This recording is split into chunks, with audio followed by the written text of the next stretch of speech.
Hello everyone, welcome to YCT book official online platform. कैसे हैं आप सब लोग? आई होप कि सब अच्छे होंगे, सबकी पढ़ाई अच्छी चल रही होगी।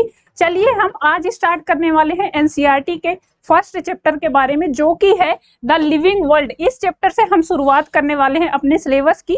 ठीक है, तो देखिए ये पहला चैप्टर है एनसीईआरटी का, द लिविंग वर्ल्ड। इसी से आज हम शुरुआत करने वाले हैं। अच्छा, इसमें एक चीज आ रही है लिविंग, तो हम सबसे पहले ये देखेंगे कि लिविंग से मतलब क्या है हमारा, लिविंग के क्या प्रॉपर्टी होंगी, क्या कैरेक्टरिस्टिक्स होंगे, जिससे हम उसको डिफाइन कर सकते हैं कि ये लिविंग है या फिर नॉन लिविंग है। तो सबसे पहला क्वेश्चन जो आता है हमारे दिमाग में, तो वो तो यही आता है कि व्हाट इज लिविंग। लिविंग से आखिर हम तात्पर्य क्या करना चाहते हैं, या लिविंग को डिफाइन कैसे करेंगे। ठीक है, तो देखिए कुछ कैरेक्टरिस्टिक्स ऐसे होते हैं जो डिफाइन करते हैं कि कोई भी वस्तु लिविंग है कि नहीं है, लिविंग है या नॉन लिविंग है, उसके कुछ स्पेशल फीचर्स होते हैं। तो चलिए स्टार्ट करते हैं, देखते हैं कि लिविंग है जो भी मटेरियल होगा वो लिविंग होगा, वो कैसे डिफाइन करेंगे। सबसे पहला पॉइंट है लिविंग मीन्स हैविंग लाइफ और बीइंग अलाइव। क्या लिविंग से मतलब है कि उसमें लाइफ है और या फिर वो जिंदा है या अलाइव है, तो क्या इससे हम डिफाइन कर पाएंगे कि लिविंग है कि नहीं है।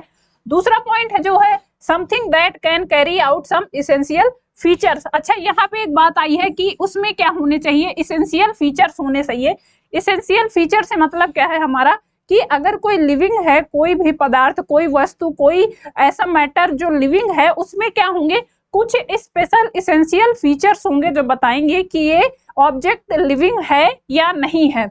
इसका मतलब ये नहीं है कि अगर लिविंग है तो उसमें लाइफ है तो हम उसको क्या करेंगे, कैरेक्टराइज कर देंगे कि ये लिविंग है, ये सिर्फ नहीं होगा। नेक्स्ट पॉइंट है वो है living things are made up of cells and can carry out cellular activities. अच्छा, यहाँ पे एक बात आ रही है कि जो लिविंग सेल्स होंगी वो किस चीज की बनी होंगी, वो सेल्स की बनी होंगी। तो क्या जो नॉन लिविंग वस्तुएं हैं या जो भी नॉन लिविंग मैटर्स हैं, क्या वो सेल की नहीं बनी होती हैं?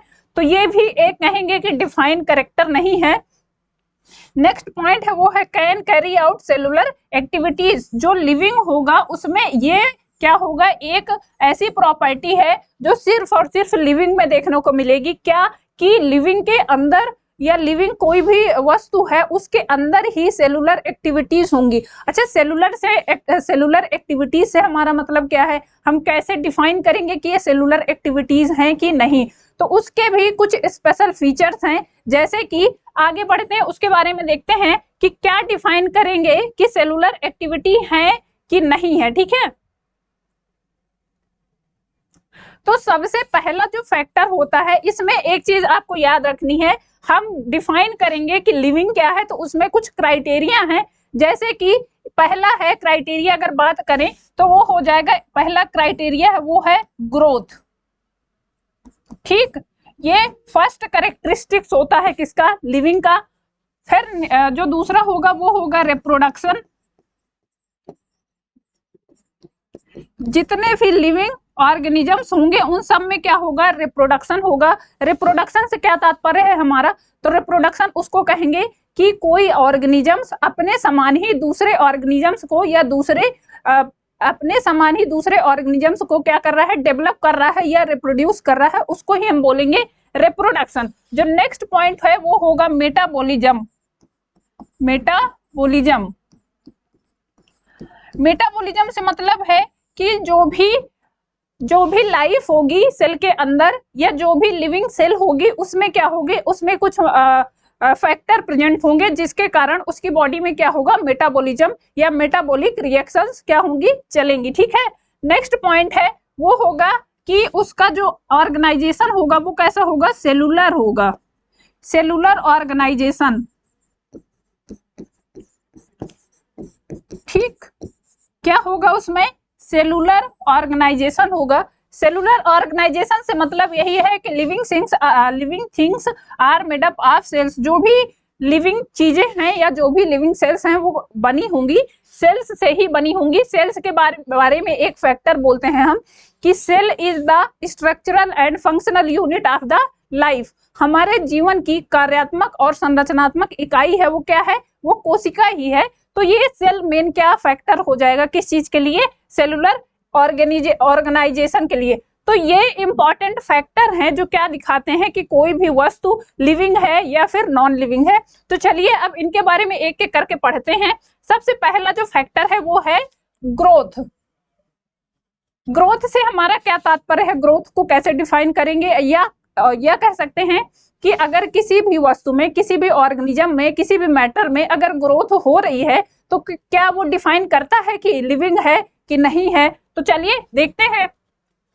Growth is usually defined by the increase in mass and number of individual organisms. अच्छा, यहाँ पे याद रखेंगे कि यहाँ पे बोल क्या रहा है, ग्रोथ को हम कैसे डिफाइन करेंगे। ग्रोथ डिफाइन किया जा सकता है कि increase in mass and number, या तो उसका मास बढ़ रहा है या फिर वो नंबर में बढ़ रहा है, उसको हम क्या बोलेंगे, उसको ग्रोथ बोलेंगे। किसी भी इंडिविजुअल ऑर्गेनिजम्स का मास बढ़ रहा है, उनके नंबर बढ़ रहे हैं, तो उनको हम बोलेंगे कि ये क्या है, ग्रोथ हो रही है। Humans visibly grow up to a certain age, but the cells keep on dividing and the new cells in the body keep on replacing the old ones. Humans में अगर बात करें तो जो ह्यूमंस हैं उनकी जो ग्रोथ होती है, बेसिकली हम बात किस चीज की कर रहे हैं, ग्रोथ से हमारा यहाँ पे सिंपल सा मतलब है कि बॉडी ग्रोथ से मतलब है, ठीक है।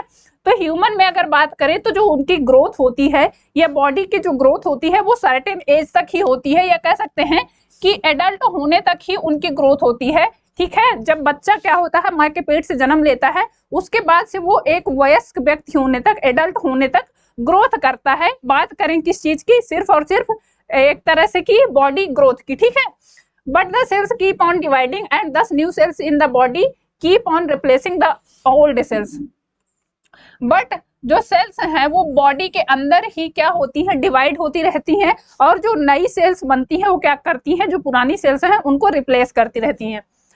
Some of the non-living things also seem to grow in size due to the accumulation of particle। अच्छा, यहाँ पे अब एक पॉइंट आया। अभी तक तो हम देख रहे थे कि ग्रोथ को कैसे पढ़ रहे थे, ग्रोथ को एक फैक्टर की तरह पढ़ रहे थे कि ये लिविंग ऑर्गेनिजम्स का एक फैक्टर है कि जिनमें ग्रोथ होगी वो क्या होगा, वो लिविंग होगा।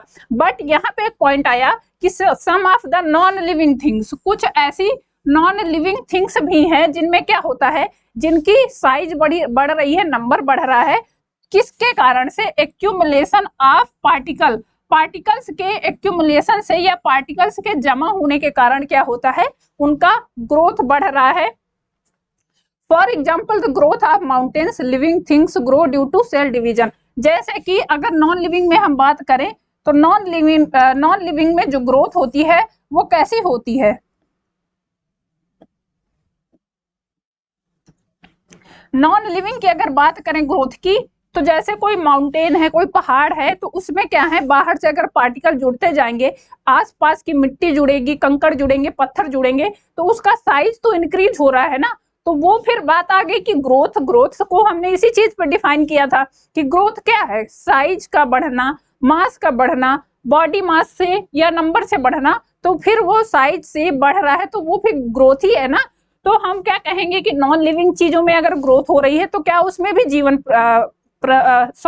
जीवन क्या उस नॉन लिविंग थिंग्स में भी होगा, तो नहीं। ये क्या है, ग्रोथ एक कह सकते हैं कि ग्रोथ ऐसा नहीं है कि सिर्फ लिविंग में ही हो रहा है, ये नॉन लिविंग का भी एक फैक्टर है। जैसे कि अभी हमने एग्जांपल देखा कि जो माउंटेन्स हैं, जो पहाड़ है, उनमें क्या है, पार्टिकल्स के एक्यूमुलेशन से या पार्टिकल्स के जुड़ाव से, जैसे कि कंकड़, पत्थर, लकड़ी, कुछ भी है उनमें जुड़ता जाएगा तो उनका साइज भी इंक्रीज हो रहा है, तो उसको हम क्या कहेंगे, वो ग्रोथ ही तो हो रही है। Living things grow due to cell division. जो लिविंग होती हैं, लिविंग सेल्स होती हैं, उनका जो डिवीजन होता है, सेल डिवीजन होता है, उसके कारण ग्रो करती हैं। तो हम इससे कंक्लूजन क्या निकालें, हम ग्रोथ को पढ़ तो लिए एज ए फैक्टर कि लिविंग का एक फैक्टर है, बट अब हम कैसे डिफाइन करेंगे कि कोई भी चीज जिसमें ग्रोथ हो रही है तो वो लिविंग है कि नहीं है। तो इसका कंक्लूजन ये निकला कि thus the growth is not a defining character for what, defining character for what, for a being living cell या लिविंग ऑर्गेनिजम्स। ये डिफाइन नहीं कर रहा, ग्रोथ डिफाइन नहीं कर सकती कि जो हमारी ग्रोथ हो रही है वो डिफाइन करे कि सिर्फ और सिर्फ लिविंग में ही हो रही है, ऐसा बिल्कुल नहीं है। क्यों? क्योंकि अभी हमने देखा कि जो ग्रोथ है वो तो हो रही है, ग्रोथ से हमारा तात्पर्य यही था कि साइज का बढ़ना, मास का बढ़ना, और उसमें क्या है नंबर का बढ़ना, यही तो ग्रोथ है। नॉर्मल भाषा में अगर पूछा जाए कि ग्रोथ क्या है, ग्रोथ से क्या आप समझते हो, तो ग्रोथ को हम यही बोलेंगे कि increase in number, increase in size, increase in shape, increase in mass, तो उसी को तो हम ग्रोथ बोल रहे थे। तो वो तो फिर नॉन लिविंग में भी हो रही है, तो क्या नॉन लिविंग में फिर उसको हम कैटेगराइज करेंगे कि नॉन लिविंग में है कि लिविंग में है, कैसे डिफाइन करेंगे? तो हम इस तरह से बोल सकते हैं कि जो पहला फैक्टर है ग्रोथ, वो क्या है, वो लिविंग को डिफाइन नहीं करेगा। क्यों? क्योंकि वो नॉन लिविंग में भी दिखाई देता है। ठीक है, तो ये हो गया कैंसिल कि हम ग्रोथ सिर्फ ग्रोथ अगर हो रही है किसी भी ऑर्गेनिज्म में तो उसको डिफाइन नहीं करेंगे कि ये लिविंग है कि नॉन लिविंग है। अब जो दूसरा फैक्टर है वो है क्या, वो है रिप्रोडक्शन। जो दूसरा फैक्टर है वो है रिप्रोडक्शन। रिप्रोडक्शन से क्या तात्पर्य है हमारा, इसके बारे में समझते हैं। It is the process by which an organisms produce an individual like its owns. ये एक प्रोसेस है जिसमें क्या है, कोई भी ऑर्गेनिजम्स अपने समान ही दूसरे व्यक्ति को या दूसरी संरचना को, दूसरे ऑर्गेनिजम्स को क्या कर सकता है, प्रोड्यूस कर सकता है। उसी को हम क्या बोलेंगे, रिप्रोडक्शन बोलेंगे। ठीक है, reproduction is of two type. Reproduction के जनरली दो टाइप होते हैं, एक तो होता है सेक्सुअल और दूसरा होता है, वो होता है एसेक्सुअल रिप्रोडक्शन। ठीक है, रिप्रोडक्शन के बेसिकली दो टाइप होते हैं, एक होता है सेक्सुअल और दूसरा asexual type reproduction. Most of the mammals like humans reproduce by sexual reproduction. ज्यादातर अगर हम जंतुओं में बात करें या मैमल्स में बात करें तो वो कैसे रिप्रोड्यूस करते हैं, by sexually reproduction. Sexual reproduction के द्वारा क्या करते हैं, वो अपने ही समान यंग वंश को क्या रिप्रोड्यूस करते हैं। ठीक है, but when we consider unicellular organisms like bacteria, growth and reproduction become ambiguous as both results from the division of cells।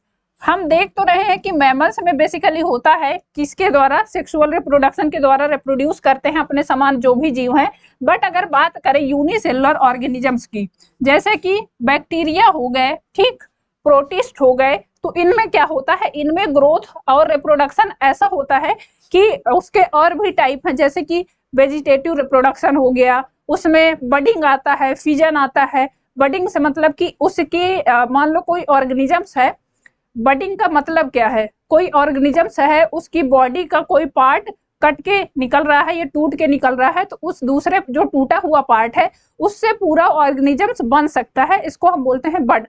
Bud basically मतलब होता है कि एक ऐसी संरचना है जो उसकी बॉडी से टूट कर निकल रही है, उसके बाद उसी टूटे हुए पार्ट से क्या होता है, एक ऑर्गेनिजम्स बन जाता है।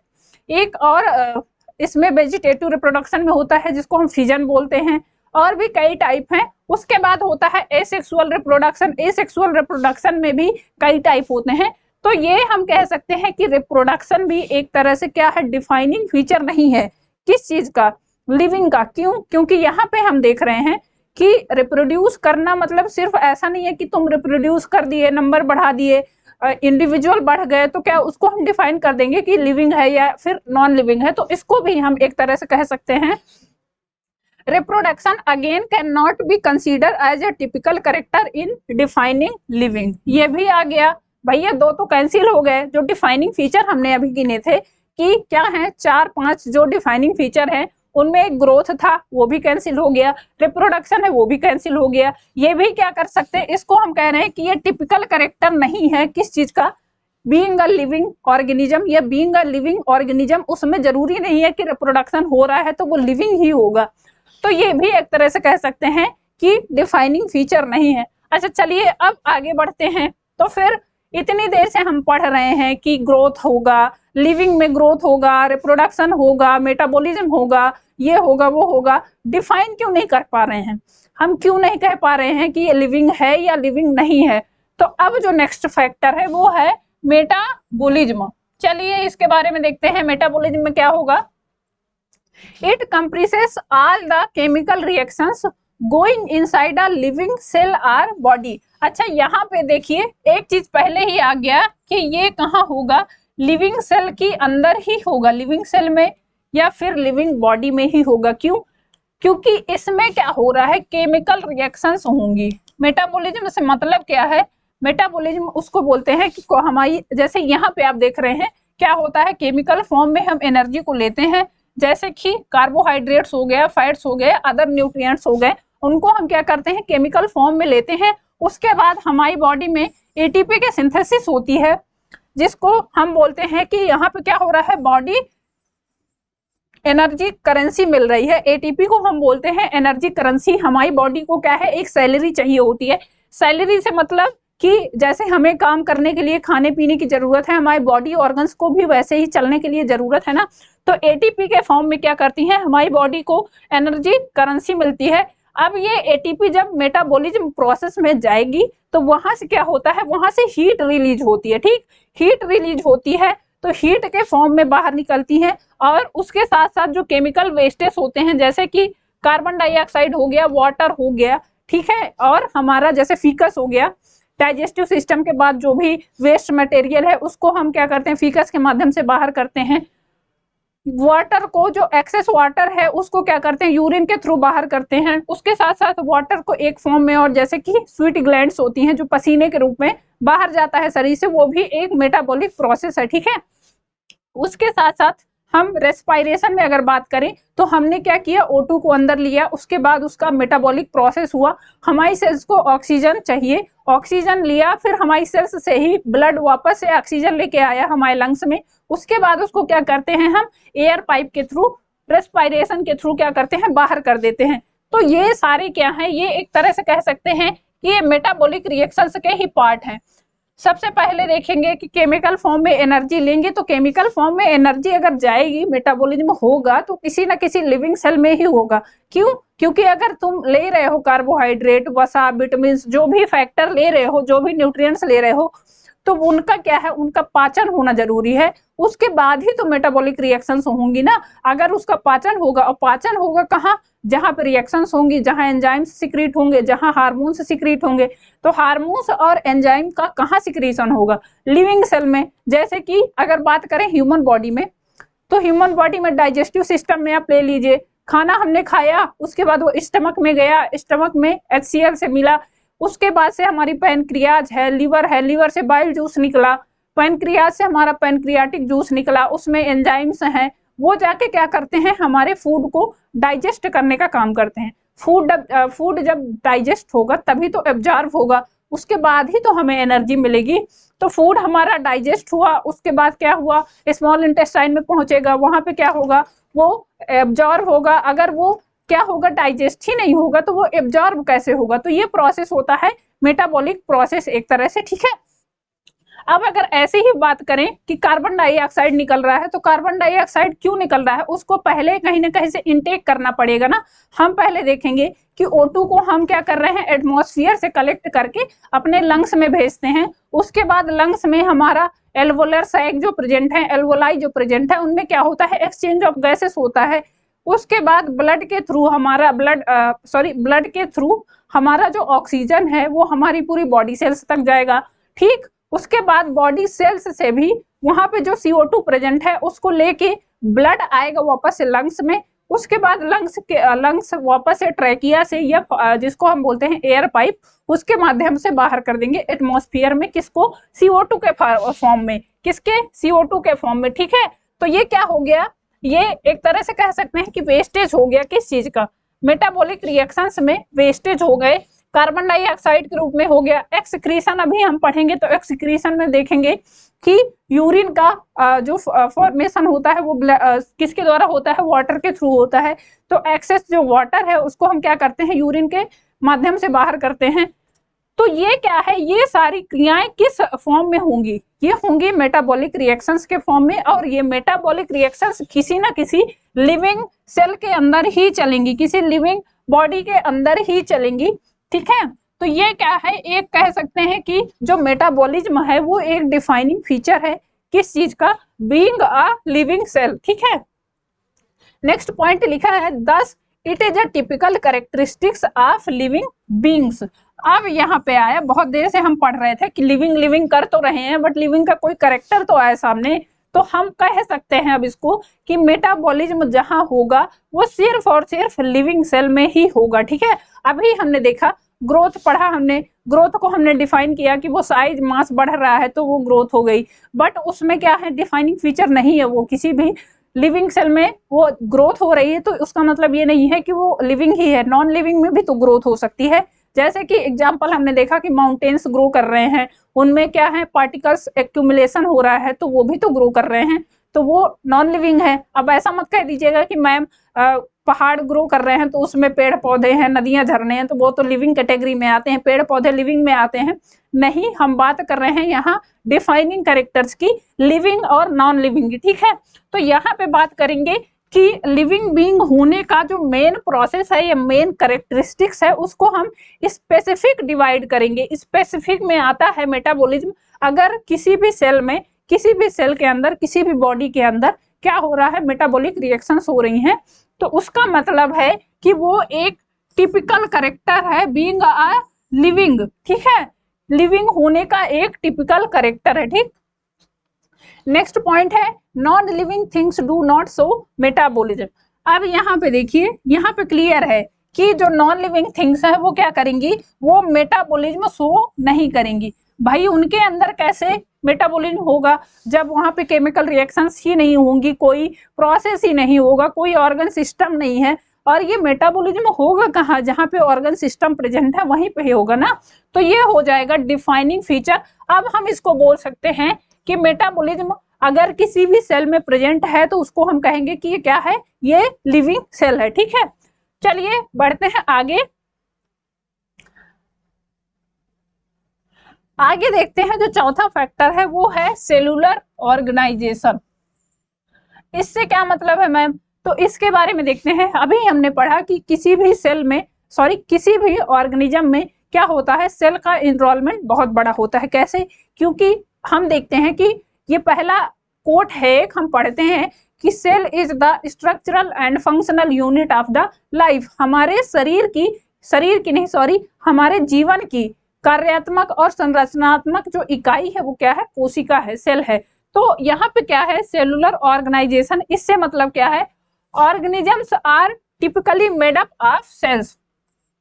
क्या है, जो भी ऑर्गेनिजम्स होंगे वो बेसिकली बने होंगे किन चीजों के, सेल्स के ही बने होंगे। ठीक है, सेलुलर ऑर्गेनाइजेशन से मतलब है कि सेल क्या होंगी, ऑर्गेनाइज वे में बनी होंगी, और ऑर्गेनाइज वे से अभी हम पढ़ेंगे।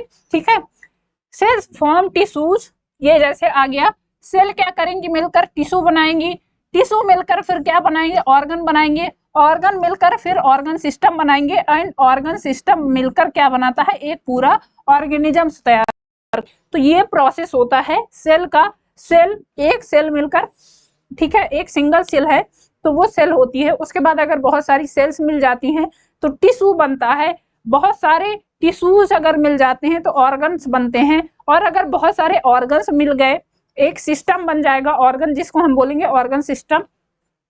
उसके बाद एक पूरा ऑर्गन सिस्टम कंप्लीट हो गया तो उसको हम क्या कहेंगे, वो एक सुव्यवस्थित ढंग में हो जाएगा तो उसको हम एक ऑर्गेनिजम्स का नाम दे देंगे। ठीक है, जैसे कि अगर प्लांट सेल में अगर बात करें तो ये देखिए एक सेल हो गई, उसके बाद ये बहुत सारी सेल्स मिलकर क्या बना रही हैं, टिश्यू बना रही हैं, टिश्यू।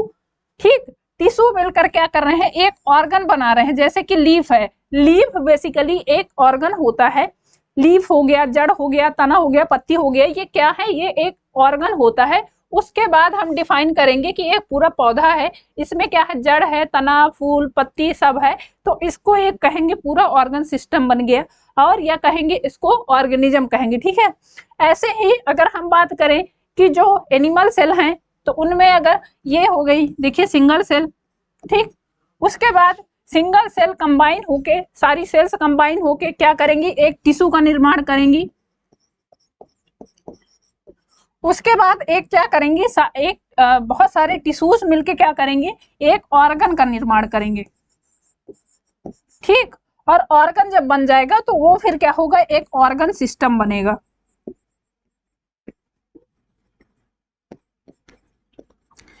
तो ऑर्गन सिस्टम हो गया, ठीक, ऑर्गन सिस्टम आ गया तो वो प्रॉपर बन गया एक ऑर्गेनिज्म। ठीक है, एक इंडिविजुअल ऑर्गेनिज्म बन गया। उसका प्रोसेस क्या है, पहले सेल हैं, सेल मिलकर क्या कर रही है, टिश्यूज बना रही है, टिश्यू मिलकर क्या कर रहे हैं, ऑर्गन बना रहे हैं, ऑर्गन से मिलकर क्या बन रहा है, ऑर्गन सिस्टम बन रहा है, और ऑर्गन सिस्टम क्या कर रहा है, एक ऑर्गेनिजम्स का निर्माण कर रहा है।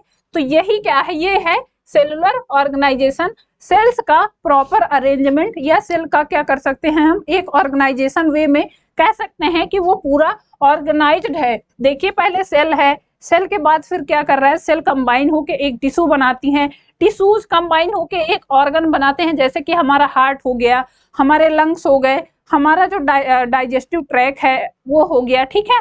उसके बाद वो ऑर्गन क्या करेगा, एक बॉडी या एक ऑर्गन सिस्टम का निर्माण करेगा, जिसको हम क्या बोलते हैं कि ये क्या है, एक इंडिविजुअल ऑर्गेनिजम्स तैयार हो जाता है। तो ये हो गया सेलुलर ऑर्गेनाइजेशन, ठीक है। तो ये भी कहाँ पे देखने मिलेगा, ये देखने मिलेगा सिर्फ और सिर्फ लिविंग सेल्स में।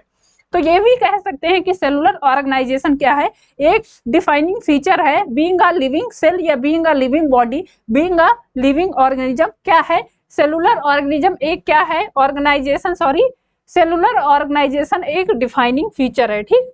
तो चलिए अब आगे बढ़ते हैं। जो नेक्स्ट फीचर है वो है consciousness.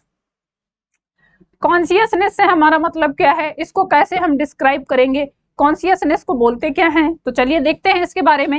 It is a property by the virtue of which an organism reacts to an external stimulus or change in environment। ये क्या है, एक प्रॉपर्टी है या एक गुण है। इसको हम अगर हिंदी में बोले तो क्या बोलेंगे, कॉन्शियसनेस को बोलेंगे चेतकता या सजगता। सजगता से मतलब कि अगर कोई चीज आपको दिख रही है या बाहर से कोई स्टिमुलस मिल रहा है या चेंज इन एनवायरमेंट हो रहा है, बाहर का एनवायरमेंट चेंज हो रहा है, तो बाहर से हमारी सेल्स क्या करती हैं, तुरंत हमारे सीएनएस को या सेंट्रल नर्वस सिस्टम को जाके इन्फॉर्म करती हैं, या इसी प्रॉपर्टी को हम बोलते हैं क्या, कॉन्शियसनेस। होश में रहना एक तरह से कह सकते हैं, क्लियर भाषा में बोले तो क्या कह सकते हैं, कॉन्शियस रहना, मतलब कि होश में रहना, या कह सकते हैं उसको सजगता बोल सकते हैं, ठीक है। तो ये एक प्रॉपर्टी होती है जो कहाँ पे होती है, लिविंग ऑर्गेनिजम्स में होती है। क्यों, क्योंकि अगर बाहर से कोई भी चोट लग रही है, कोई स्टिमुलस हो रहा है, मान लीजिए आग है, आग में अगर आपने उंगली रखी तो आपको पता चल रहा है कि क्या हो रहा है, हमारा हाथ जल रहा है, तो आप तुरंत हटाएंगे, वो जो एक्स्ट्रा तुरंत रिएक्शंस आते हैं उसी को हम बोलेंगे कॉन्शियसनेस, ठीक है। It is a typical property of living organisms. ये क्या है, ये भी एक टिपिकल प्रॉपर्टी है being a living organisms. They have the ability to sense any change in their environment. अगर लिविंग है उसके अंदर क्या है, ऑर्गन सिस्टम प्रेजेंट है, उसके अंदर लाइफ प्रेजेंट है, तो अगर का बाहर का एनवायरमेंट चेंज हो रहा है, जैसे कि मैंने बताया कि अगर आग में आप हाथ डाल रहे हो तो आपको पता चल रहा है कि क्या है, वो गर्म है, जला देगी, तो आप तुरंत उसको स्टिमुलस आता है कि तुरंत इसको हटाओ यहाँ से, ठीक है। तो वहां पे क्या होता है, दिमाग नहीं लगाना है, तुरंत हटाते हैं। वो क्या होता है, सेंट्रल नर्वस सिस्टम के ऐसे इंपल्सेस होते हैं कि इमीडिएट रिएक्शंस देते हैं कि हटाओ इसको, नहीं तो जल जाएगा। तो ये क्या है, ये एबिलिटी होती है किसमें, लिविंग बीइंग में, सिर्फ और सिर्फ लिविंग में ही होगा। नॉन लिविंग को आप कहीं भी फेंक दो, जल जाएगा। लकड़ी की चेयर है, उसको उठा के आग में डाल दो, जल जाएगी, वो नहीं कहेगी कि हमको हटाओ, ठीक। बट अगर किसी मनुष्य को आप डालोगे तो वो कहेगा, चिल्लाएगा, भैया हमको बचाओ। तो वो क्या है, वो एक टिपिकल प्रॉपर्टी है क्या, बीइंग अ कॉन्शियसनेस, किसकी, लिविंग ऑर्गेनिजम्स की। तो ये हो गई क्या, 5 प्रॉपर्टी। कौन कौन सी, ग्रोथ हो गया, रिप्रोडक्शन हो गया, मेटाबॉलिज्म हो गया, उसके बाद सेलुलर ऑर्गेनाइजेशन हो गया, उसके बाद जो 5th है वो है कॉन्शियसनेस। तो ये क्या है, 5 फैक्टर हैं। बट 5 में अगर हम कहें कि कौन कौन से फैक्टर प्रेजेंट होंगे, तो हम बोलेंगे कि लिविंग है कि नहीं है, कि नॉन लिविंग है, कैसे डिफाइन करेंगे। ग्रोथ के बारे में तो हम शुरू में ही देख चुके हैं कि ग्रोथ क्या है, एक डिफाइनिंग फीचर नहीं है। क्यों, क्योंकि ग्रोथ से हमारा मतलब है कि increase in mass, increase in number, increase in body shape, increase in size. तो वो तो नॉन लिविंग में भी होता है ना, तो उसको हमने क्या किया, डिक्लीन कर दिया कि ये क्या है, डिफाइनिंग फीचर नहीं है। उसके बाद रिप्रोडक्शन में भी देखा, सेक्सुअली रिप्रोडक्शन देखा, जैसे ह्यूमंस में होता है, जितने मैमल्स हैं उनमें क्या है, सेक्सुअली रिप्रोडक्शन है। बट जो यूनिसेलुलर ऑर्गेनिजम्स हैं, जैसे कि बैक्टीरिया हो गया, वो भी तो रिप्रोड्यूस करते हैं, और उनमें से कई ऐसे हैं जो क्या होते हैं, नॉन लिविंग की कैटेगरी में भी आते हैं। जैसे कि हम कह सकते हैं कुछ ऐसे जीव हैं या कुछ ऐसे बैक्टीरिया हैं, प्रोटिस्ट हैं, जिनको अभी तक डिफाइन नहीं किया गया है कि ये लिविंग है कि नॉन लिविंग है, उनको कहीं पे फेंक दो, किसी भी कंडीशन में क्या होते हैं वो जीवित रह सकते हैं। ना तो उनको एयर, हवा, पानी कुछ नहीं चाहिए होता, प्रकाश कुछ नहीं चाहिए होता, फिर भी वो इतनी अनफेवरेबल कंडीशंस में भी क्या होते हैं, जीवित रह सकते हैं। तो वो क्या है, एक्सेप्शन नहीं होने चाहिए। सबसे बड़ी बात, क्या हमने जितने भी प्रॉपर्टी पढ़ी, अगर वो सारे किसी भी लिविंग ऑर्गेनिज्म में या किसी भी ऑर्गेनिज्म में है, तो वहां पे ऐसा नहीं होना चाहिए कि एक्सेप्शन है, वहां पे कोई भी एक्सेप्शंस नहीं होने चाहिए। इसीलिए हम कहते हैं कि जो रिप्रोडक्शन हो गया, हमारा ग्रोथ हो गया, उसको हम डिफाइन नहीं कर रहे हैं कि ये डिफाइनिंग फीचर है कि नहीं है, क्योंकि वहां पे क्या हो रहा है, वहां पे एक्सेप्शंस आ रहे हैं। अच्छा, उसके बाद हमने पढ़ा क्या, तीसरा था मेटाबॉलिज्म। मेटाबॉलिज्म के बारे में हमने देखा, उसमें क्लियर है कि ये सिर्फ और सिर्फ कहाँ होगा, ये किसी भी लिविंग सेल के अंदर या फिर लिविंग बॉडी के अंदर ही होगा। तो ये क्या है, मेटाबॉलिज्म कह सकते हैं कि एक डिफाइनिंग फीचर है, क्या, बीइंग अ लिविंग ऑर्गेनिज्म, ठीक है। उसके बाद हो गया सेलुलर ऑर्गेनाइजेशन, ये भी एक डिफाइनिंग फीचर है। एंड देन आता है, वो आता है कॉन्शियसनेस। कॉन्शियसनेस भी कहाँ प्रेजेंट होगा, जहां पे क्या होंगी, सेल्स प्रेजेंट होंगी, तो सेल से ही क्या करेंगी, स्टिमुलस करेंगी बाहर के इन्वायरमेंट को, अंदर के इन्वायरमेंट को, चेंज इन इन्वायरमेंट को एक्सटर्नल स्टिमुलस कौन करेंगी, जो सेल्स अगर प्रेजेंट होंगी। तो सेलुलर ऑर्गेनाइजेशन के बाद आता है क्या, कॉन्शियसनेस। तो ये क्या है, एक तरह से डिफाइनिंग फीचर हो गया, ये टिपिकल फीचर हो गया किस चीज का, बीइंग अ लिविंग सेल। तो ये हो गए 5 प्रॉपर्टी। अगर 5 में 3 हमने देखा कि 3 क्या है, डिफाइनिंग फीचर हैं, ये 3 एक क्या था, मेटाबॉलिज्म हो गया, ठीक। उसके बाद क्या था, सेलुलर ऑर्गेनाइजेशन हो गया,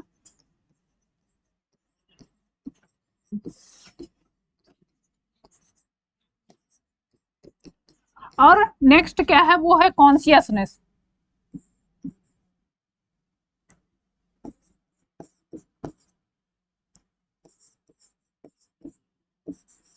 तो ये क्या है, ये कह सकते हैं कि ये टिपिकल प्रॉपर्टी है बीइंग अ लिविंग ऑर्गेनिज्म। ये तीनों प्रॉपर्टी तो डिफाइन करती ही करती हैं कि अगर कोई भी ऑर्गेनिज्म लिविंग है कि नहीं है, वो डिफाइन करती हैं 3। इससे पहले जो 2 प्रॉपर्टी थी वो थी ग्रोथ,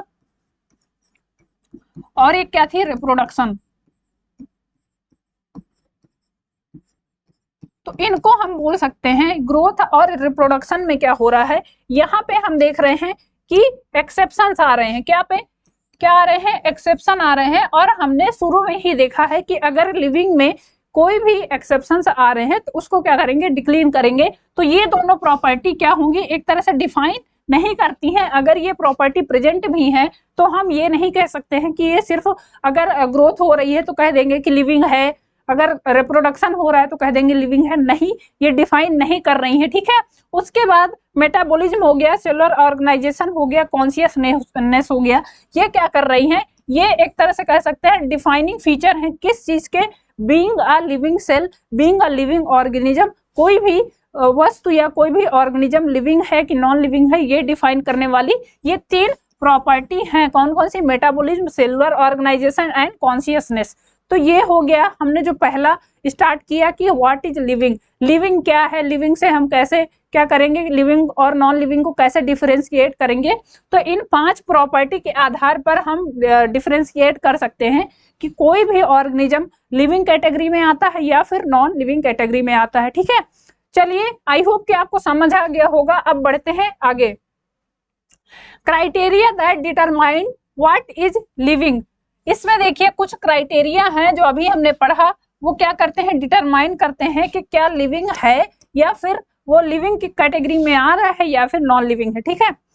देखिए सबसे पहला पॉइंट है, a living thing is able to maintain the internal environment of the body, this is known as homeostasis. यहाँ पे एक वर्ड्स आया होमियोस्टेसिस। होमियोस्टेसिस से मतलब क्या है हमारा, कि यहाँ पे क्या हो रहा है, जो भी सेल है या जो भी बॉडी है, अगर वो लिविंग है तो वो अपने इंटरनल इन्वायरमेंट को क्या करेगी, बैलेंस किए रहेगी, या फिर उसको कह सकते हैं कि मेंटेन करेगी, ठीक है। अपने इंटरनल इन्वायरमेंट को क्या करेगी, मेंटेन करेगी। इसको हम क्या बोलेंगे, इसको बोलेंगे होमियोस्टेसिस। होमियोस्टेसिस से मतलब क्या है कि कोई भी लिविंग सेल है या कोई भी लिविंग चीज है वो अपने इंटरनल इन्वायरमेंट को कैसे बैलेंस करती है। अगर लिविंग है तो लिविंग में सेलुलर ऑर्गेनाइजेशन होगा, ऑर्गन सिस्टम होगा, तो वहां पे क्या होगा, वहां पे मेटाबॉलिक प्रोसेस होगा और मेटाबॉलिज्म में क्या होता है, हमारी बॉडी की होमियोस्टेसिस क्या होती है, निर्धारित होती है। तो ये हो गया एक criteria being a living cell या बीइंग अ लिविंग ऑर्गेनिज्म। ठीक है, आगे बढ़ते हैं। Next point, the structure of a living thing is highly organised. अभी हमने देखा जब पढ़ रहे हैं कि ऑर्गेनाइजेशन से मतलब क्या है, तो वहां पे मतलब आता है सेल्स का ऑर्गेनाइजेशन, सेलुलर ऑर्गेनाइजेशन। ठीक है, कोई भी लिविंग चीज होगी या लिविंग सेल होगी, लिविंग ऑर्गेनिजम्स होगा, तो उसका क्या होगा, उसमें जो सेल्स प्रेजेंट हैं वो एक ऑर्गेनाइज वे में होंगी। जैसे कि हमने पढ़ा अभी, एक सेल क्या करेगी, मल्टीपल सेल करेंगी क्या, टिश्यू का निर्माण, उसके बाद मल्टीपल टिश्यू क्या करेंगे, ऑर्गन का निर्माण करेंगे, बहुत सारे ऑर्गन मिलकर क्या बनाएंगे, फिर एक ऑर्गन सिस्टम बनाएंगे। और अगर एक ऑर्गन सिस्टम कंप्लीट है तो उसको हम बोलते हैं कि ये क्या है, एक लिविंग ऑर्गेनिज्म है। यही होता है सेलुलर ऑर्गेनाइजेशन। तो structure of a living thing is highly organised, वहां पे क्या होंगी, सेल्स हाईली ऑर्गेनाइज्ड होंगी, या एक तरह से कह सकते हैं कि ऑर्गेनाइज वे में होंगी। ठीक है, नेक्स्ट पॉइंट है, it should be able to break down और build up nutrition to carry out the metabolic activities. ये भी पॉइंट हमने पढ़ा कि क्या होगा, उसमें क्या होंगी, मेटाबॉलिक प्रोसेस चलेंगी, मेटाबॉलिक एक्टिविटी होंगी जो कि क्या करती हैं, ब्रेक डाउन और बिल्ड अप न्यूट्रिशंस। बाहर से जो न्यूट्रिशंस हम लेंगे या बाहर से जो फूड ले रहे हैं, वाटर ले रहे हैं, उनसे क्या होगा, हमारी बॉडी को एक तरह से एनर्जी करेंसी प्रोवाइड होगी, जो किस फॉर्म में प्रोवाइड होती है। अगर ह्यूमंस की बात करें तो उसमें होता है क्या, एटीपी के फॉर्म में। ठीक है, एटीपी के फॉर्म में क्या करते हैं, हम अपनी बॉडी में लेते हैं, उसके बाद अगर उनका क्या कह सकते हैं, ग्लाइकोजन के फॉर्म में क्या करते हैं, हम बॉडी में स्टोर करते हैं। जब हमें जरूरत पड़ती है तो ये ग्लाइकोजन क्या होता है, ग्लूकोज में कन्वर्ट होता है और हमारी बॉडी को फिर वो एनर्जी प्रोवाइड होती है। तो हम कह सकते हैं कि एटीपी के फॉर्म में हम ले रहे हैं अपनी बॉडी में एनर्जी। तो ये भी क्या एक प्रोसेस है, ये प्रोसेस है एक तरह से क्या, मेटाबॉलिक एक्टिविटीज का, मेटाबॉलिक रिएक्शंस होंगी तो वहां पे ही क्या होगा, ब्रेकडाउन होगा, चाहे वो कार्बोहाइड्रेट्स हैं, फैट्स हैं, विटामिन हैं, उनका क्या होगा, ब्रेकडाउन होगा। उसके बाद उनका क्या होगा, डाइल्यूशन होगा, देन रीअब्जॉर्प्शन होगा, और रीअब्जॉर्प्शन के बाद ही क्या होगा, हमारी बॉडी को एनर्जी मिलेगी। तो ये क्या है, ये भी एक क्राइटेरिया है बीइंग अ लिविंग ऑर्गेनिज्म। ठीक है, नेक्स्ट पॉइंट की तरफ बढ़ते हैं। It should have the ability to adopt to changing environmental conditions. यहाँ पे एक पॉइंट आया कि क्या होगा, इनमें एबिलिटी होगी to adopt the environmental change. इससे क्या मतलब है, एनवायरमेंटल कंडीशंस क्या मतलब है, तो जो लिविंग ऑर्गेनिजम्स होगा उसमें हमने देखा कॉन्शियसनेस प्रेजेंट होगी। कॉन्शियसनेस से मतलब क्या है कि एक चेतक रहना या सचेतकता प्रेजेंट होगी। अगर बाहर से कोई भी ऐसा स्टिमुलस मिल रहा है कि हमको हार्म कर रहा है या हमको क्या कर रहा है, नुकसान कर रहा है, तो वो एडॉप्ट करने में सेल्स क्या होती हैं, एक तरह से एबल होती हैं, एबिलिटी होती है उनमें। और उसके साथ साथ क्या हो रहा है, अगर हमारे बाहर का इन्वायरमेंट चेंज हो रहा है, जैसे कि क्या है, चेंजिंग इन इन्वायरमेंट, अगर हमारे बाहर का इन्वायरमेंट चेंज हो रहा है तो क्या होगा, हमें पता लगेगा, वो एक स्टिमुलस होता है। तो ये कहाँ पे होगा, ये सिर्फ और सिर्फ लिविंग सेल का एक प्रॉपर क्या है, फीचर है। ठीक है, नेक्स्ट पॉइंट की बढ़ते हैं। It should have the ability to respond to external stimulus. जैसा कि अभी हमने बताया कि अगर बाहर से कोई स्टिमुलस मिल रहा है, बाहर से कोई ऐसा संकेत मिल रहा है कि ये हार्मफुल है, तो उसमें क्या होगा, इमीडिएट रिस्पॉन्ड होता है। इनके अंदर क्या होती है, ऐसे सेल्स होती हैं जो सेंट्रल नर्वस सिस्टम को इमीडिएट क्या करेंगी, जाके इम्पल्सेस क्या करेंगे, जाके उनको सूचना देंगे और इमीडिएट रिएक्शंस आते हैं। कि मान लीजिए हमने अपना हाथ किसी गर्म चीज की पहुंच में रखा, तो क्या होगा, हमारा सेंट्रल नर्वस सिस्टम तुरंत इम्पल्सेस भेजेगा कि हटाओ उसको वहां से, नहीं तो क्या होगा, हमारा हाथ जल जाएगा। तो ये क्या होता है, ये एबिलिटी होती है to response to external stimulus. बाहर की कोई भी ऐसी चीज जो हमें नुकसान पहुंचा रही है तो इमीडिएट हमारे रिएक्शंस आते हैं। ये भी एक कह सकते हैं कि क्राइटेरिया है बीइंग अ लिविंग सेल या बीइंग अ लिविंग ऑर्गेनिज्म, ठीक है। नेक्स्ट पॉइंट है it should be able to increase in size and mass. Last जो हमने देखा कि दो क्राइटेरिया हमने ऐसे पढ़े, एक तो क्या था ग्रोथ और दूसरा था रिप्रोडक्शन। ग्रोथ में हमने देखा कि वहां पे क्या हो रहा था, मास का बढ़ना, साइज और शेप का बढ़ना, इंडिविजुअल नंबर का बढ़ना, तो उसको हमने क्या बोला था, ये ग्रोथ हो रही है। तो ये भी एक क्या है, फीचर है किसका, बीइंग अ लिविंग ऑर्गेनिज्म। उसके साथ साथ साइज और नंबर में, नंबर से मतलब इंडिविजुअल क्या कर रहा है, अपने समान ही दूसरे ऑर्गेनिजम्स को रिप्रोड्यूस कर रहा है, जिसको हमने डिफाइन किया एज अ कैरेक्टर, जैसे कि रिप्रोडक्शन। तो वो भी क्या है, वो क्राइटेरिया है बीइंग अ लिविंग सेल या बीइंग अ लिविंग ऑर्गेनिजम्स। तो ये हो गए बेसिकली करेक्टर्स किसके, लिविंग होने के, ठीक है। तो आई होप कि आपको ये समझ आ गया होगा। अब चलिए बढ़ते हैं आगे। अब जो नेक्स्ट टॉपिक है हमारा वो है बायोडाइवर्सिटी। इसके बारे में देखते हैं। बायोडाइवर्सिटी से हमारा तात्पर्य क्या है, बायोडाइवर्सिटी को कैसे हम डिफाइन करेंगे और इसको कैसे क्या करेंगे, डिफरेंशिएट करेंगे, ठीक है। सबसे पहले देखते हैं बायोडाइवर्सिटी में हम पढ़ने क्या वाले हैं, बायोडाइवर्सिटी का रिलेशन किस चीज से है। The variety and variability of life on earth. Biodiversity से तात्पर्य क्या है हमारा, कि हमारी अर्थ में जितनी भी लाइफ प्रेजेंट है उनकी क्या वैरायटी है। वैरायटी से मतलब स्पीसीज हो गई, क्या उनके अलग अलग फीचर्स हैं, और वेरिएबिलिटी, ये दो वर्ड्स हैं जो क्या डिफाइन करते हैं, बायोडाइवर्सिटी को डिफाइन करेंगे। वैरायटी एंड वेरिएबिलिटी, वैरायटी से मतलब कि कैसे अलग अलग उनके फीचर्स हैं, और वेरिएबिलिटी से मतलब है कि वो कहाँ किस एनवायरनमेंट में प्रेजेंट हैं। तो ये पढ़ेंगे हम किस में, अब बायोडाइवर्सिटी में।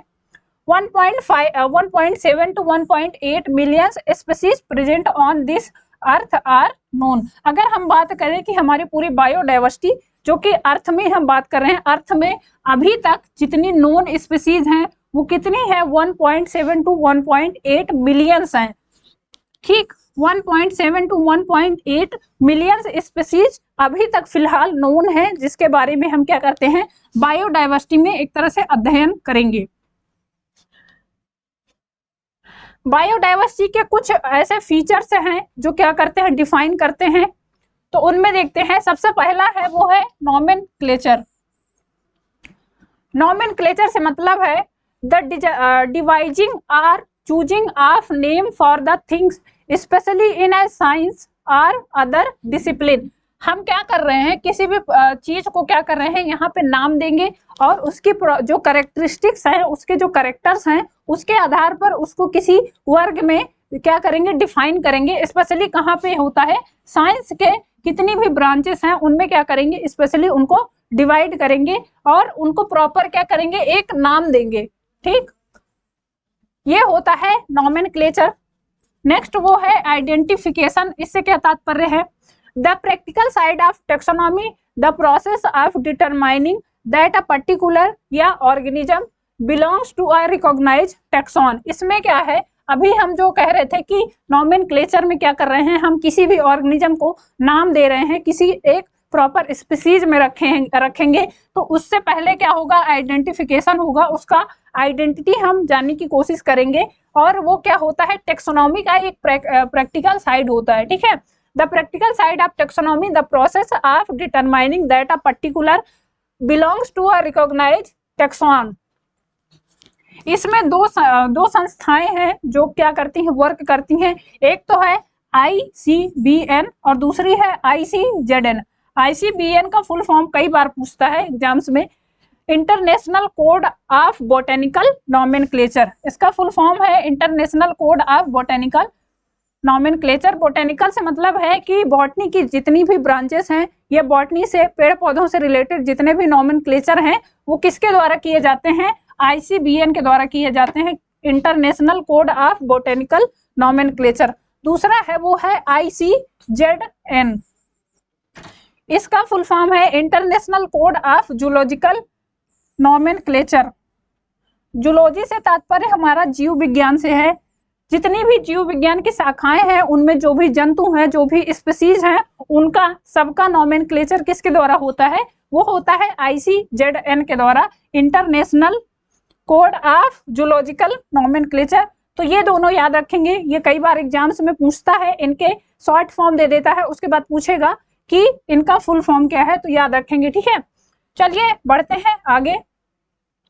अब अभी हमने देखा कि क्या कर रहे थे, नोमेनक्लेचर की बात कर रहे थे, ठीक। तो नोमेनक्लेचर से मतलब क्या है, अब यहाँ पे क्या हो रहे हैं, कई सारे क्या हो रहे हैं, नोमेनक्लेचर इंक्लूड हो रहे हैं। तो पहला जो नोमेनक्लेचर है वो है बाइनोमियल नोमेनक्लेचर।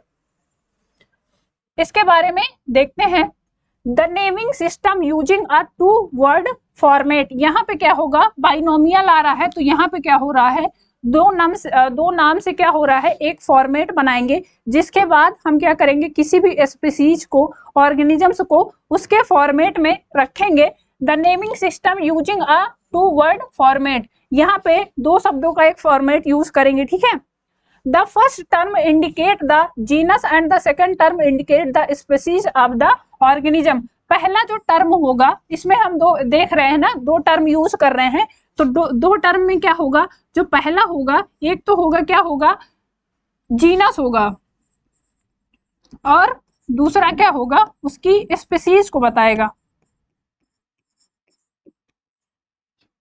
ठीक।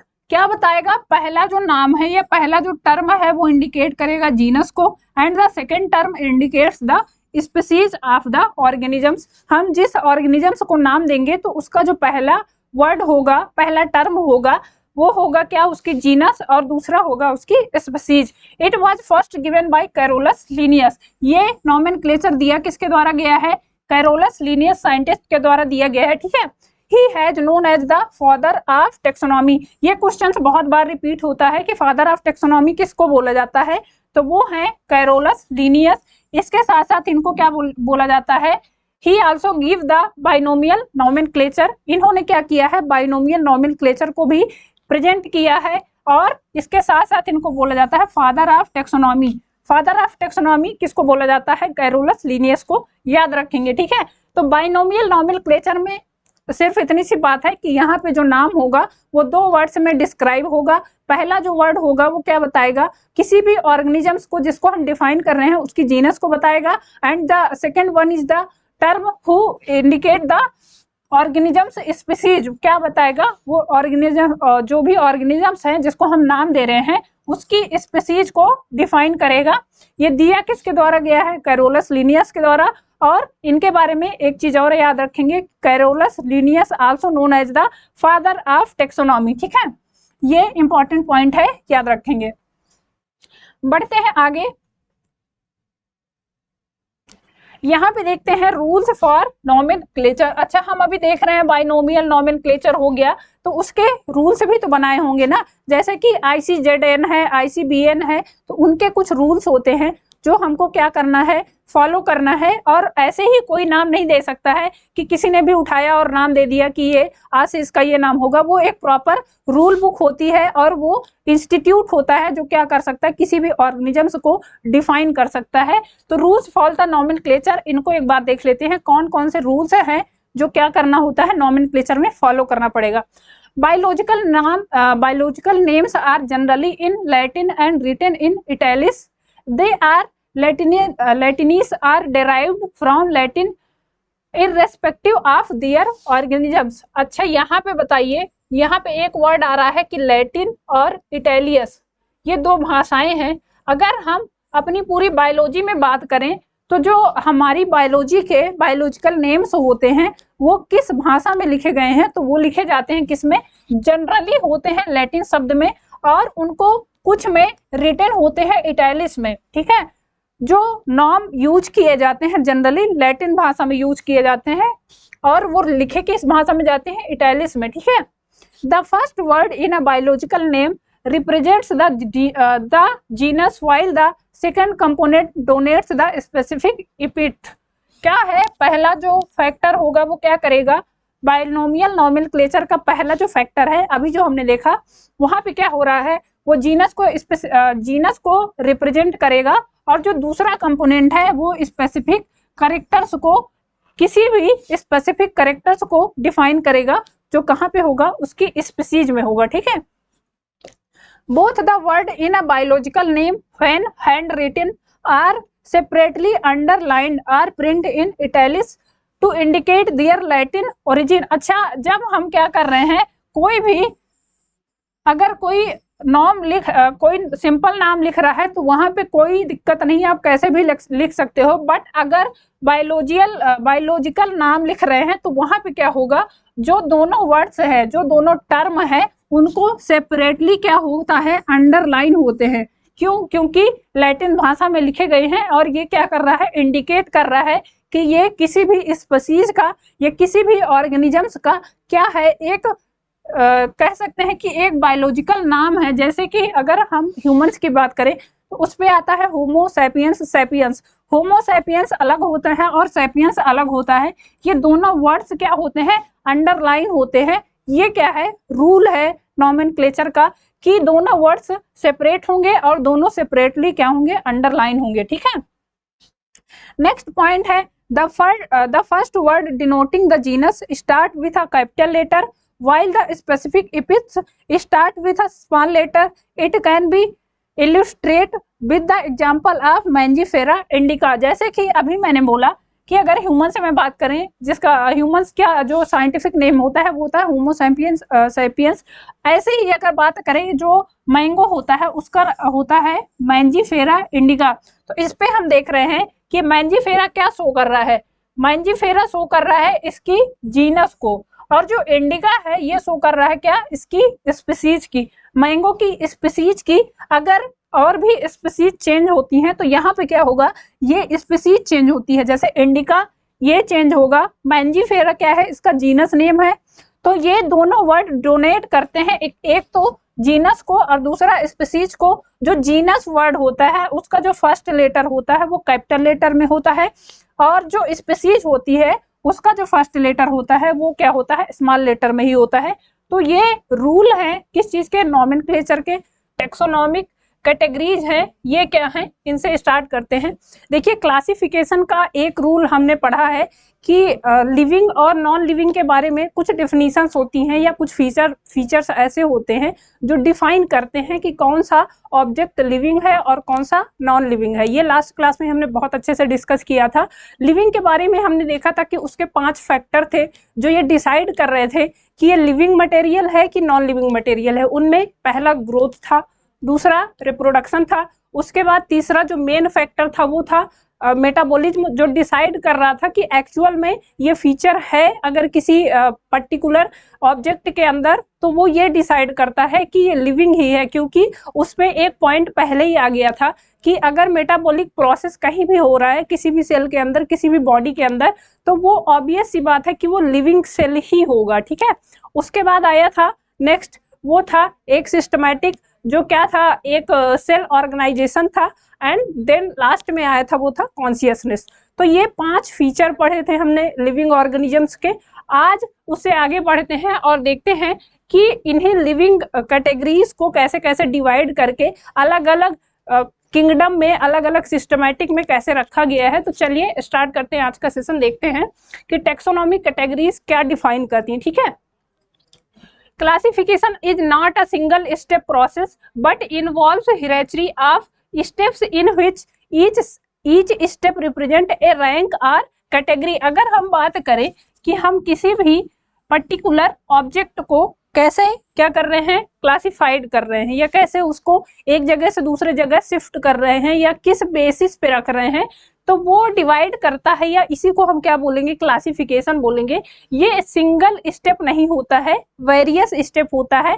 इसी के बारे में हम पढ़ने वाले हैं आज, जिसको हम क्या बोलेंगे, टेक्सोनॉमिक कैटेगरी बोलेंगे, या इन्हीं को कहेंगे कि कैसे कैसे किस कैटेगरी में कौन से जीव रखने हैं, कौन से ऑब्जेक्ट रखने हैं, वही पढ़ना है। ठीक है, since the category is a part of overall taxonomic arrangement, it is called the taxonomic categories and all categories together constitute the taxonomic hierarchy। अगर हम बात करें कि ये कैटेगरी से क्या मतलब है मैम, तो कैटेगरी से मतलब यही है कि हम किसी भी प्रॉपर ऑब्जेक्ट को कहाँ पे फिक्स कर रहे हैं या उसकी जगह कहाँ निर्धारित कर रहे हैं, तो इसको हम कैसे डिवाइड करेंगे। तो इसके लिए एक क्या है, टेक्सॉन करके एक शब्द यूज किया गया है, जिसको हम बोलते हैं टेक्सोनॉमिक कैटेगरी में डिवाइड करके उनको सिमिलर कैरेक्टर के अकॉर्डिंग, सिमिलर हैबिटेट के अकॉर्डिंग, या उनकी प्रेजेंस कहाँ पे है उसके अकॉर्डिंग हम उनको डिवाइड करेंगे, ठीक है।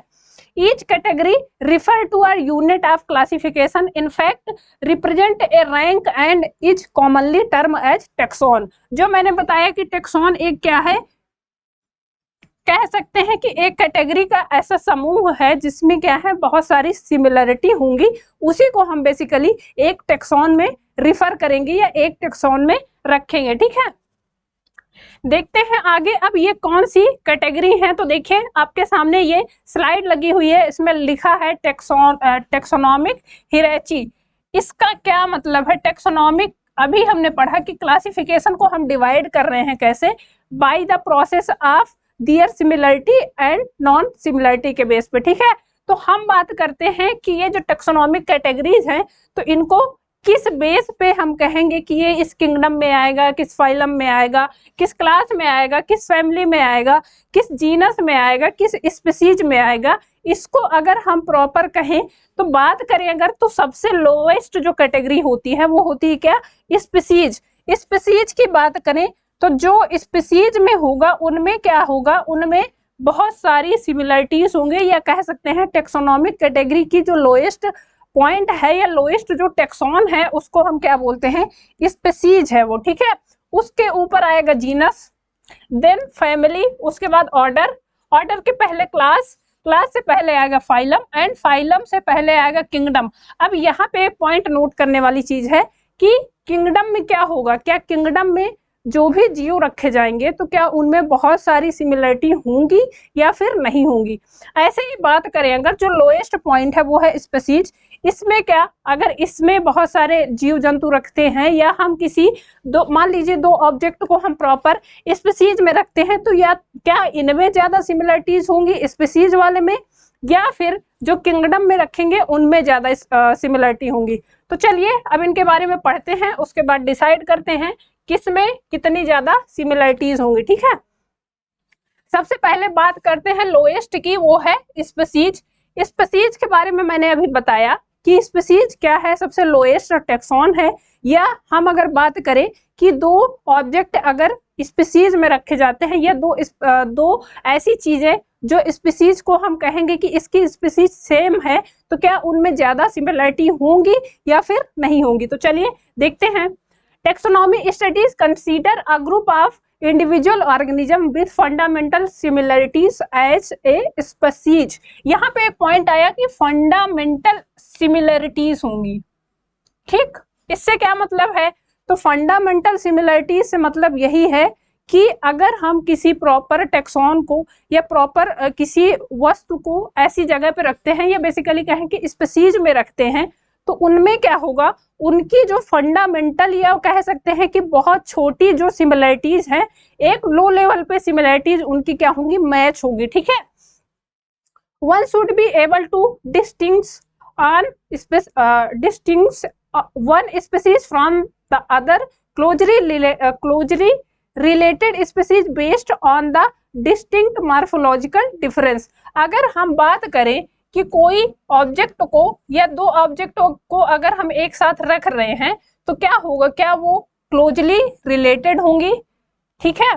तो स्पीसीज में यही है कि अगर हम दो ऑब्जेक्ट को या दो ट्राइब को एक जगह रखते हैं जो कि क्या है, स्पीसीज है, अगर स्पीसीज में हम रखते हैं तो वहां पे क्या होगी, वो एक दूसरे से बहुत ही क्लोजली रिलेटेड होंगी, या उनके जो फीचर्स हैं वो एक दूसरे से बहुत मैच करेंगे, ठीक है।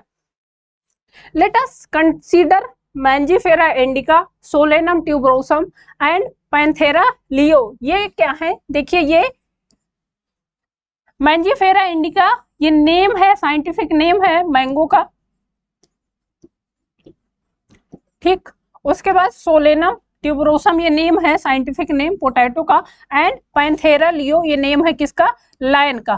तो इनकी बात करें तो इनमें जो इंडिका हो गया, ट्यूबिसोरम हो गया एंड लियो हो गया, ये क्या इंडिकेट करता है, ये इंडिकेट करता है इनकी स्पीसीज को, ठीक है। All the three names indica, tuberosum and leo represent the specific effects, while the first word mangifera solanum and panthera are genera and represent another higher level of taxon or category। अगर हम बात करें कि Mangifera indica है तो क्या इसमें कौन सा स्पीसीज है, कौन सा जीनस है, ये कल भी हम डिस्कस किए थे जब हम पढ़ रहे थे रूल ऑफ नोमेनक्लेचर। वहां पे हमने बहुत अच्छे से ये क्लियर किया था कि अगर किसी भी ऑब्जेक्ट का या किसी भी ऐसी चीज का साइंटिफिक नेम हम रख रहे हैं तो सबसे पहला उसका रूल था कि वो लैटिन भाषा में होगा। उसके बाद देखा था कि जो पहला वर्ड होगा वो जीनस को रिप्रेजेंट करेगा and the second word is represent the species. ठीक है, उसके बाद हमने देखा था कि जो पहला वर्ड है उसका जो पहला अक्षर होगा वो हमेशा क्या होगा, कैपिटल लेटर में होगा, और जो इसकी स्पीसीज वाली स्पीसीज का पहला लेटर क्या होगा, हमेशा स्मॉल लेटर में होगा। ठीक है, तो ये रिप्रेजेंट करता है कि ये क्या है, एक साइंटिफिक नेम है। अब यहाँ पे बात करें कि मैंजीफेरा इंडिका इसमें शो क्या कर रहा है, तो मैंजीफेरा जो है वो शो कर रहा है किसको, जीनस को, और जो इंडिका है वो बता रहा है स्पीसीज को। अब अगर हम बात करें कि जैसे मैंगो की बहुत सारी स्पीसीज आती है ना, तो क्या उनमें दोनों चीजें सिमिलर होंगी, या फिर स्पीसीज में अगर डिफाइन करें कि क्या जैसे इंडिका है और मैंजीफेरा है, तो क्या अगर हम कोई दूसरी स्पीसीज लेंगे तो क्या उसमें ये भी चेंज होगा क्या, कि मैंजीफेरा ये होगा, मैंजीफेरा ये होगा। बट यहाँ पे एक चीज याद रखना है कि अगर हम स्पीसीज चेंज करते हैं तो उसके क्या है, कुछ फीचर्स या कुछ फीचर्स ऐसे होंगे जो डिस्टिंक्विएट होंगे या अलग होंगे, बाकी जो जीनस है वो सेम ही होगा। ठीक है, ऐसे ही अगर बात करें कि सोलेनम ट्यूबरोसम है जो पोटैटो की एक स्पीसीज है, अगर हम बात करें तो यहाँ पे जैसे बैगन भी आता है इसी कैटेगरी में, तो वहां पे जो चेंज होगा वो क्या होगा, उसकी स्पीसीज में चेंज होगा, ना कि उसके जीनस में। ठीक है, ऐसे ही बात करें पैंथेरा लियो की, जो कि क्या है, लायन का क्या है, बोटेनिकल नेम है।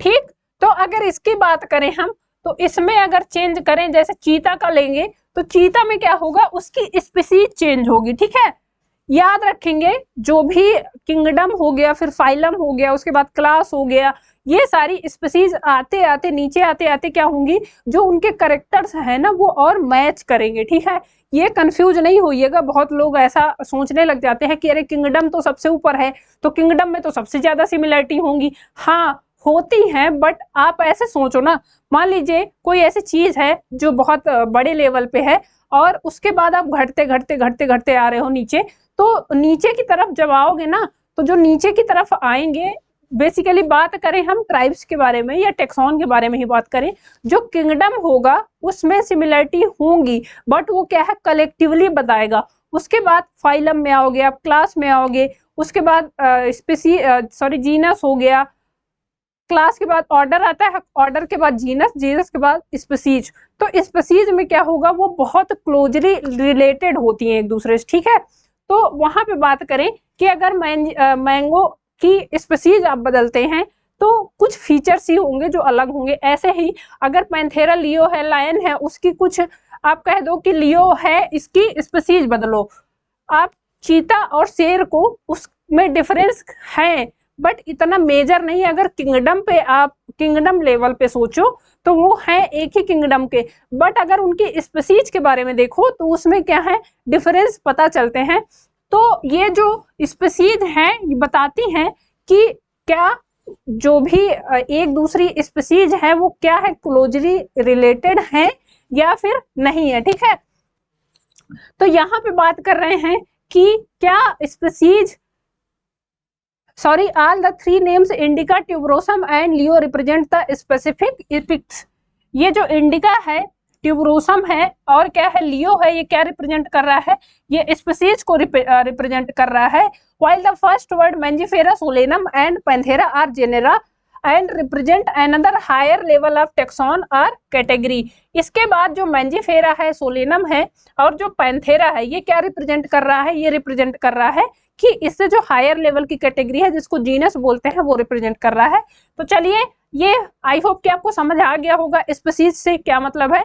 इसके बारे में बस ये याद रखना है कि स्पीसीज क्या है, लोएस्ट टैक्सॉन है, और इसमें जो भी चीजें आएंगी वो क्या होंगी, क्लोजली रिलेटेड होंगी, बस। ठीक है, उसके बाद बढ़ते हैं आगे। अच्छा, यहाँ पे देख लीजिए, पैंथेरा लियो किसका बोटेनिकल नेम है, साइंटिफिक नेम है, लायन का। मैंजीफेरा इंडिका आम का, और सोलेनम ट्यूबरोसम ये किसका है, आलू का। ठीक है, बढ़ते हैं आगे। अब जो नेक्स्ट टेक्सॉन है वो है जीनस। जीनस के बारे में पढ़ते हैं। Genus comprises a group of related species which have more characters in common in comparison to species of other genera। अब जीनस की बात करते हैं। स्पीसीज में तो हमने देख लिया कि क्या होगी, एक क्लोजली रिलेटेड होगी एक दूसरे से। अब बात करते हैं जीनस की।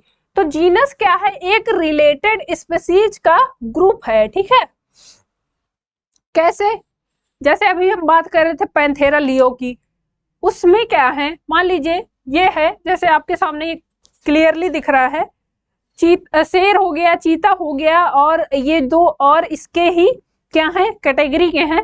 तो अगर हम इनमें बात करें तो इनकी क्या है, इनकी जीनस तो सेम है बट इनकी स्पीसीज अलग अलग हैं, और स्पीसीज को ही हम कहेंगे कि ये जीनस क्या है, रिलेटेड स्पीसीज का एक ग्रुप है। ठीक है, जिनमें क्या है, कई सारे ऐसे कैरेक्टर होते हैं which have more characters in common in comparison to species of other genera।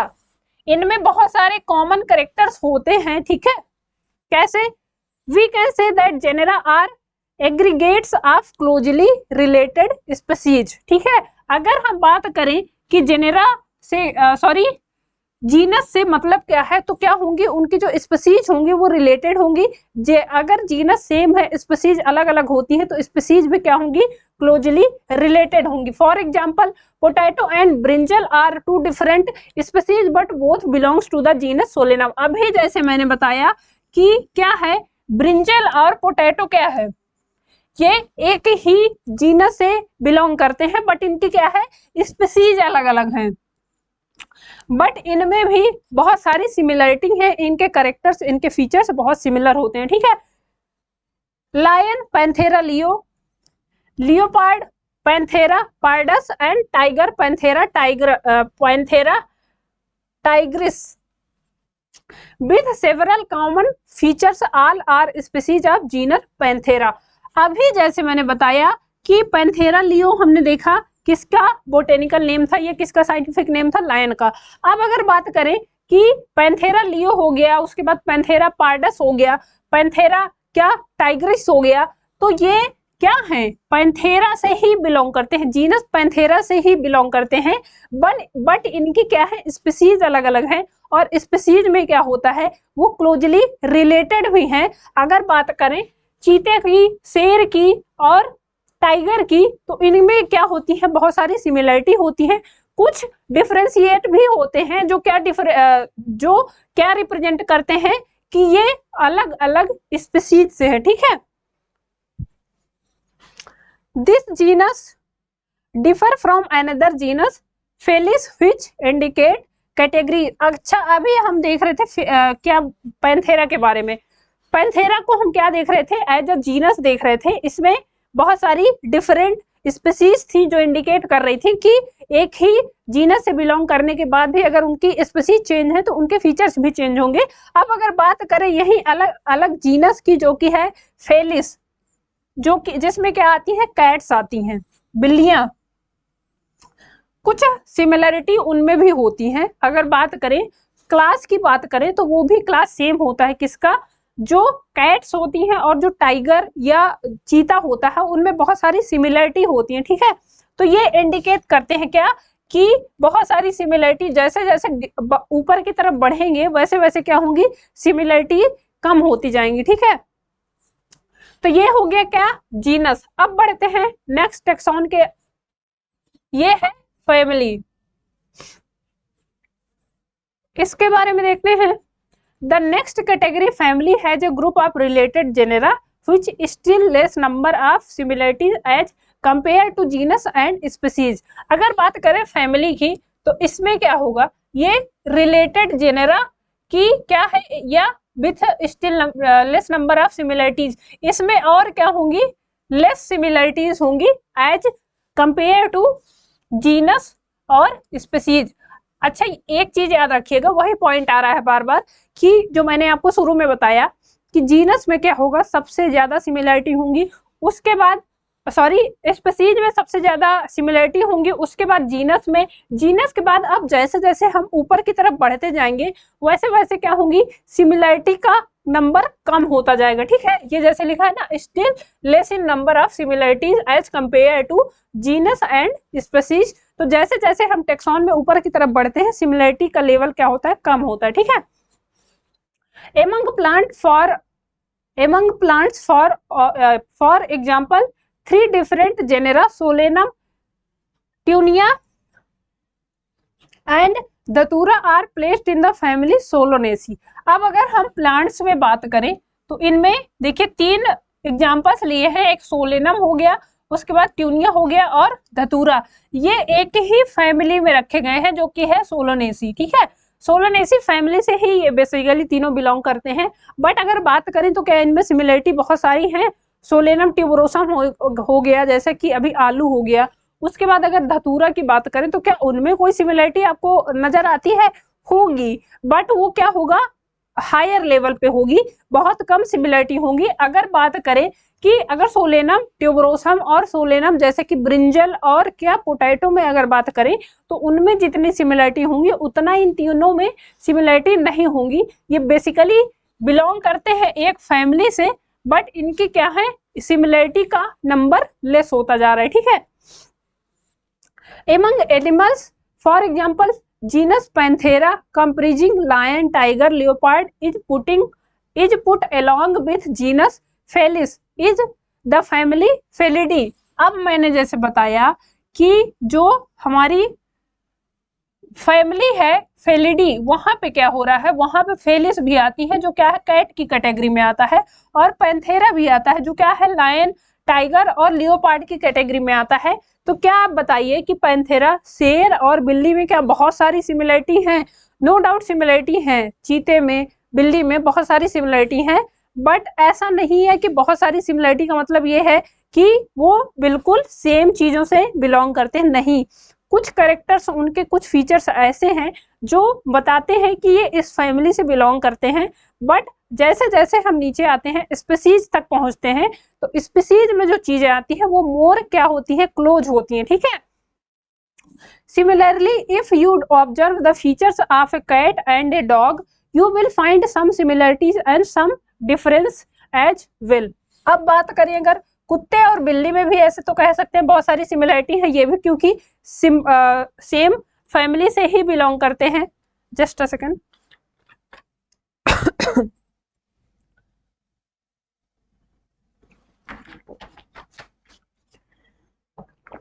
Sorry. तो अगर बात करें हम कैट और डॉग की तो ये क्या है, इनमें भी बहुत सारी सिमिलरिटी होती है और बहुत सारे डिफरेंसेस होते हैं।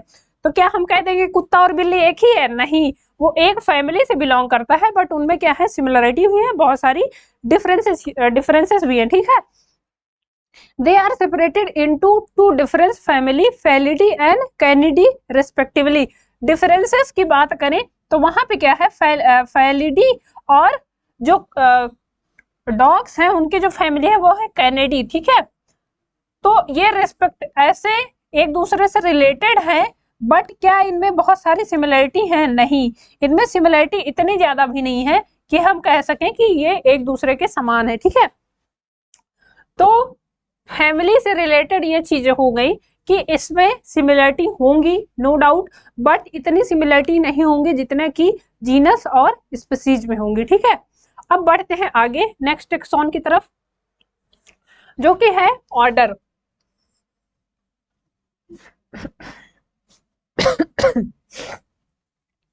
Order being a higher category is the assemble of families which exhibit a few similar characters। Order की बात करें तो यहाँ पे कुछ similar characters present होते हैं। The similar characters are less in number as compared to different genera include in a family। इसमें क्या होंगी, इसमें फैमिली से भी कम क्या होंगी, सिमिलरिटी होंगी। Plants families like convoluaceae, solanaceae are included in the order Polymoneales, mainly based on floral characters। अगर हम बात करें दो डिफरेंट क्या फैमिली में, जो कि प्लांट फैमिली में अगर बात करें तो इनमें क्या है, सिमिलरिटी तो है क्योंकि ये ऑर्डर एक ही ऑर्डर से बिलोंग करती है, बट इनमें क्या है, सिर्फ बेस है इनका फ्लोरल करेक्टर्स के बेस पे आप इनको डिफाइन कर सकते हो कि जैसा फ्लोरल करेक्टर सोलनेसी में है वैसे कॉल्वोनेसली में भी प्रेजेंट होगा। ठीक है। The animal order Carnivora includes family like Felidae and Canidae. ऐसे ही जैसे कॉर्निवोरा एक क्या है, ऑर्डर है जिसमें ये फेलिडी और क्या कैनिडी दोनों फैमिली आती है। फेलिडी में बेसिकली बात करें तो इसमें कौन से एनिमल्स आते हैं, कैट हो गए, और कैनिडी में आते हैं क्या, डॉग्स हो गए। ये ऑर्डर एक ही है बट क्या इनमें सिमिलरिटी बहुत ज्यादा है नहीं, कुछ करेक्टर्स इनके मिलते हैं बट इतनी ज्यादा सिमिलरिटी नहीं है जितने की लोअर में थी। ठीक है। आगे बढ़ते हैं नेक्स्ट टेक्सॉन की तरफ जो कि है क्लास। इसके बारे में पढ़ते हैं। This category includes related order. इनमें क्या होगा, ऑर्डर से रिलेटेड चीजें होंगी। For example order Primata comprising monkey, gorilla and gibbon is placed in a class Mammalia along with order Carnivora that indicate animals like tiger, cat and dog। अगर हम examples में बात करें कि ऑर्डर जो प्राइमेटा है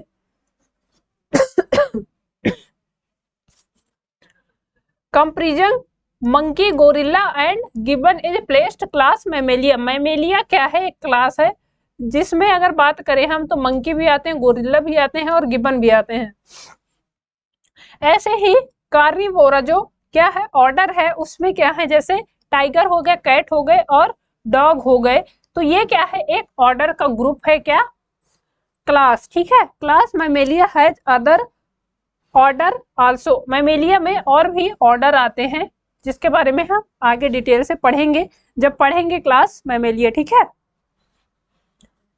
अगला जो डिवीजन है, सॉरी जो टेक्सॉन है वो है फाइलम, या इसे को हम डिवीजन भी बोलते हैं। Classes comprising animals like fishes, amphibians, reptiles, birds along with mammals constitute the next higher category called phylum। इसमें क्या है, फाइलम या डिवीजन की अगर हम बात करते हैं तो इसमें क्या होगा, क्लासेस कंप्रीजिंग, क्लास को कंपेयर करके animals like fishes, amphibians, reptiles, birds along with mammals constitute the next higher category called phylum। phylum में होगा कि यहाँ पे एक ग्रुप रखा जाएगा किसका, क्लासेस का। ठीक है। all these based on a common features like presence of notochord and dorsal hollow neural system and hollow neural system are included in phylum chordata। अगर हम phylum की बात करें chordata में तो कॉर्डेटा में क्या है, अगर उसकी फीचर्स की बात करें तो उसको हम डिफरेंशिएट करेंगे on the base of common features, जैसे कि क्या है, नोटोकॉर्ड की प्रेजेंस हो गई, डॉर्सल हॉलो न्यूरल सिस्टम, इसके बेस पे हम क्या करेंगे, बताएंगे कि ये क्या कॉर्डेटा में है कि कॉर्डेट से या फिर नॉन कॉर्डेट से, तो इसको हम इस बेस पे जज करेंगे।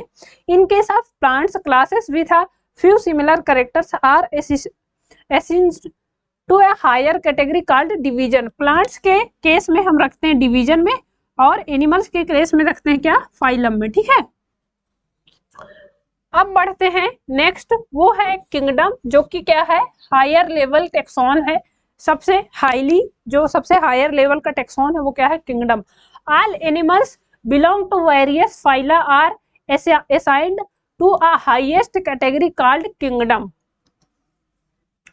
Animalia is the classification system of animals. जैसे कि एनिमेलिया क्या है, उसमें अगर हम बात करें तो सारे एनिमल्स की जो कैटेगरी है, कौन कौन से कहाँ रखे जाएंगे वो बात की बात है, बट अगर हम एनिमेलिया की बात कर रहे हैं या फिर बात कर रहे हैं फंजाई की, प्लांटी की, प्लांटी में बात करेंगे बेसिकली ओवरऑल जितने भी प्लांट्स की जितनी स्पीसीज अभी तक प्रेजेंट है वो सब किस में आएंगे, प्लांट में आएंगे। ठीक है, प्लांटी में।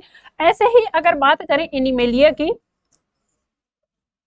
तो जितनी भी नोन स्पीसीज है एनिमल्स की अभी तक, तो वो सब किस में आएंगी, वो आएंगी एनिमलिया में। The kingdom Plantae on the other hand is distinct and compresses all plants from various division. जैसे कि प्लांट में मैंने बताया कि प्लांटी में क्या होगा, ओवरऑल जितने भी प्लांट्स होंगे वो सारे इंडिकेट करेंगे कि कौन से किंगडम से बिलोंग करते हैं, प्लांटी से, ठीक है। henceforth we will refer to these two group as animal and plant kingdom। इस टाइप से हम इनको क्या करेंगे, ये दो पार्ट में डिवाइड कर दे रहे हैं, एक तो हो गया प्लांट किंगडम और एक हो गया एनिमल किंगडम, ठीक है। तो ये हो गया हमारे टेक्सॉन, जो क्या थी, टेक्सोनॉमिक कैटेगरीज थी, जिसको हमने डिवाइड करके रखा था कि कैसे कैसे कहाँ कहाँ कैसे कैसे इनको कहाँ रखेंगे, based on their similar characters and their similar features, ठीक है। तो ये हो गया टेक्सोनॉमिक कैटेगरीज के बारे में।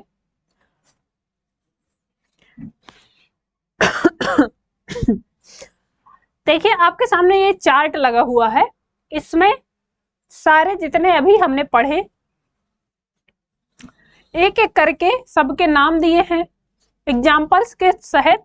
उसके बाद सारी कैटेगरीज दी हुई हैं, जो टेक्सोनॉमिक कैटेगरीज अभी हमने पढ़े, तो उसको एक बार एग्जाम्पल्स के थ्रू समझ लेते हैं। सबसे पहले देखते हैं ह्यूमंस के बारे में।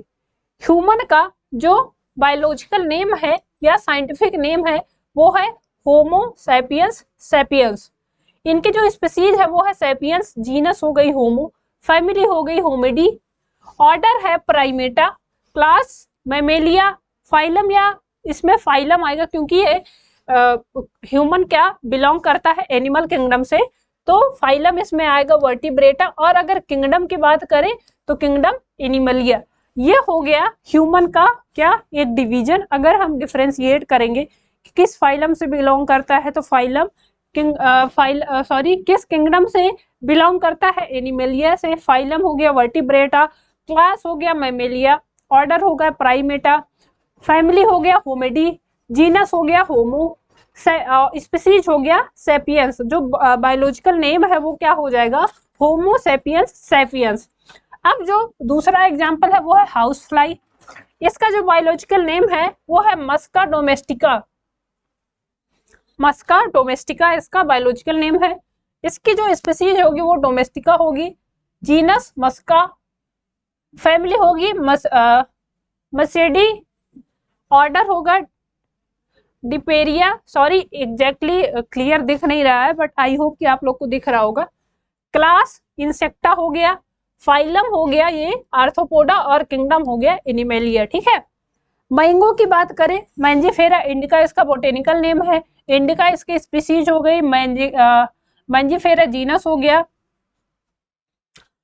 इसकी फैमिली क्या लिखी है एग्जैक्टली समझ नहीं आ रहा, आप लोग पढ़िएगा। ऑर्डर की बात करें सेपिनेडेल्स शायद, क्लास है डाइकोटिलीडॉन्स, फाइलम नहीं, यहाँ पे डिवीजन आएगा एंजियोस्पर्म, और किंगडम हो गया प्लांटी, ठीक है। वीट की बात करें तो वीट में हो गया ट्रिटिकम एस्टिवम।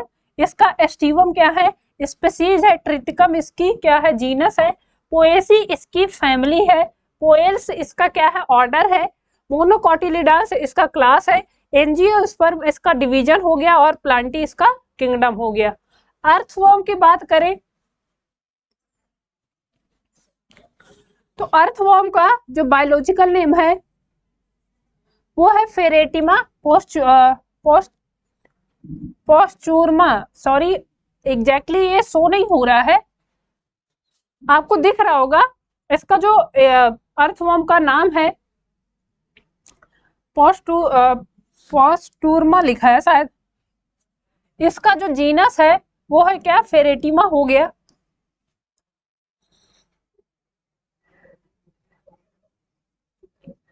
जो फैमिली है वो है मेगा सिलोडिसी शायद, ऑर्डर है ऑफीस्फोरा, ओलिगोकीटा इसका क्या है, क्लास है, इसमें डिवीजन फाइलम आएगा जो कि एनिलिडा हो जाएगा, और एनिमलिया इसका क्या है, किंगडम। तो ये क्या है, कॉकरोच का अगर बात करें पेरीप्लेनेटा अमेरिकाना, इसका बायोलॉजिकल नेम है अमेरिका, इसकी अमेरिकाना इसकी स्पीसीज है, पेरीप्लेनेटा इसकी क्या है जीनस है। फ्रॉग की बात करें राना टाइग्रिस, टाइग्रिस इसका क्या है स्पीसीज है, राना जीनस है। सनफ्लावर की बात करें हेलियंथस एनस, एनस क्या है इसकी स्पीसीज है हेलियंथस, जीनस हो गया। और मेज लास्ट में है जिया मेज, मेज को हम कहेंगे इसकी क्या स्पीसीज और जिया इसकी क्या हो जाएगी जीनस। तो ये इंडिकेट कर रहा है बेसिकली एग्जांपल्स से कुछ याद रखेंगे, थोड़ा बहुत एक आध बार पूछ लेता है इनमें से कि हाउस फ्लाई का जैसे पूछता है कि हाउस फ्लाई किस फैमिली से बिलोंग करती है, किस ऑर्डर से किस क्लास से बिलोंग करती है, ऐसे ही अर्थवर्म का पूछ लेगा कि वो किस ऑर्डर से बिलोंग करता है, ह्यूमंस का पूछ लेगा किस ऑर्डर से किस फैमिली से किस जीनस से बिलोंग करता है। तो ये एग्जांपल्स हैं, चार्ट इंपॉर्टेंट है, ये सेव कर लेंगे एंड याद रखेंगे, ठीक है। अब बढ़ते हैं हम नेक्स्ट टॉपिक की तरफ जो कि है टेक्सोनोमिक एड्स। टेक्सोनोमिक एड्स से क्या मतलब है, तो हम क्या करते हैं, देखिए बहुत सारी स्पीसीज ऐसी हैं जो क्या हो रही हैं लापता हो रही हैं, तो उनके कंजर्वेशन के लिए उनकी रिजर्वेशन के लिए अलग अलग तरह के क्या होते हैं प्रोग्राम्स या अलग अलग तरह की यूनिट बनाई जाती हैं जिनको हम बोलते हैं टेक्सोनोमिक एड्स। इनमें कौन कौन सी हैं तो उनके बारे में अब पढ़ेंगे, जैसे कि हर्बेरियम हो गया, बोटेनिकल गार्डन हो गए, म्यूजियम हो गया, जूलॉजिकल पार्क हो गई, की हो गई, फ्लोरा हो गई, ऐसे करके ये बहुत सारी कैटेगरीज हैं जो क्या करती हैं, जो ऐसी पौधे ऐसे जंतु या कोई भी ऐसी स्पीसीज जो क्या हो रही है एक्सटिंक्ट हो रही है, गायब हो रही है, तो उनको क्या करते हैं हम रिजर्व करते हैं। तो चलिए एक एक करके अब इनके बारे में पढ़ते हैं।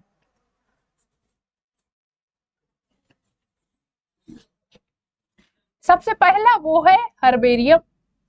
Herbarium is a store house of collected plant specimen that are dried pressed and preserve on sheet.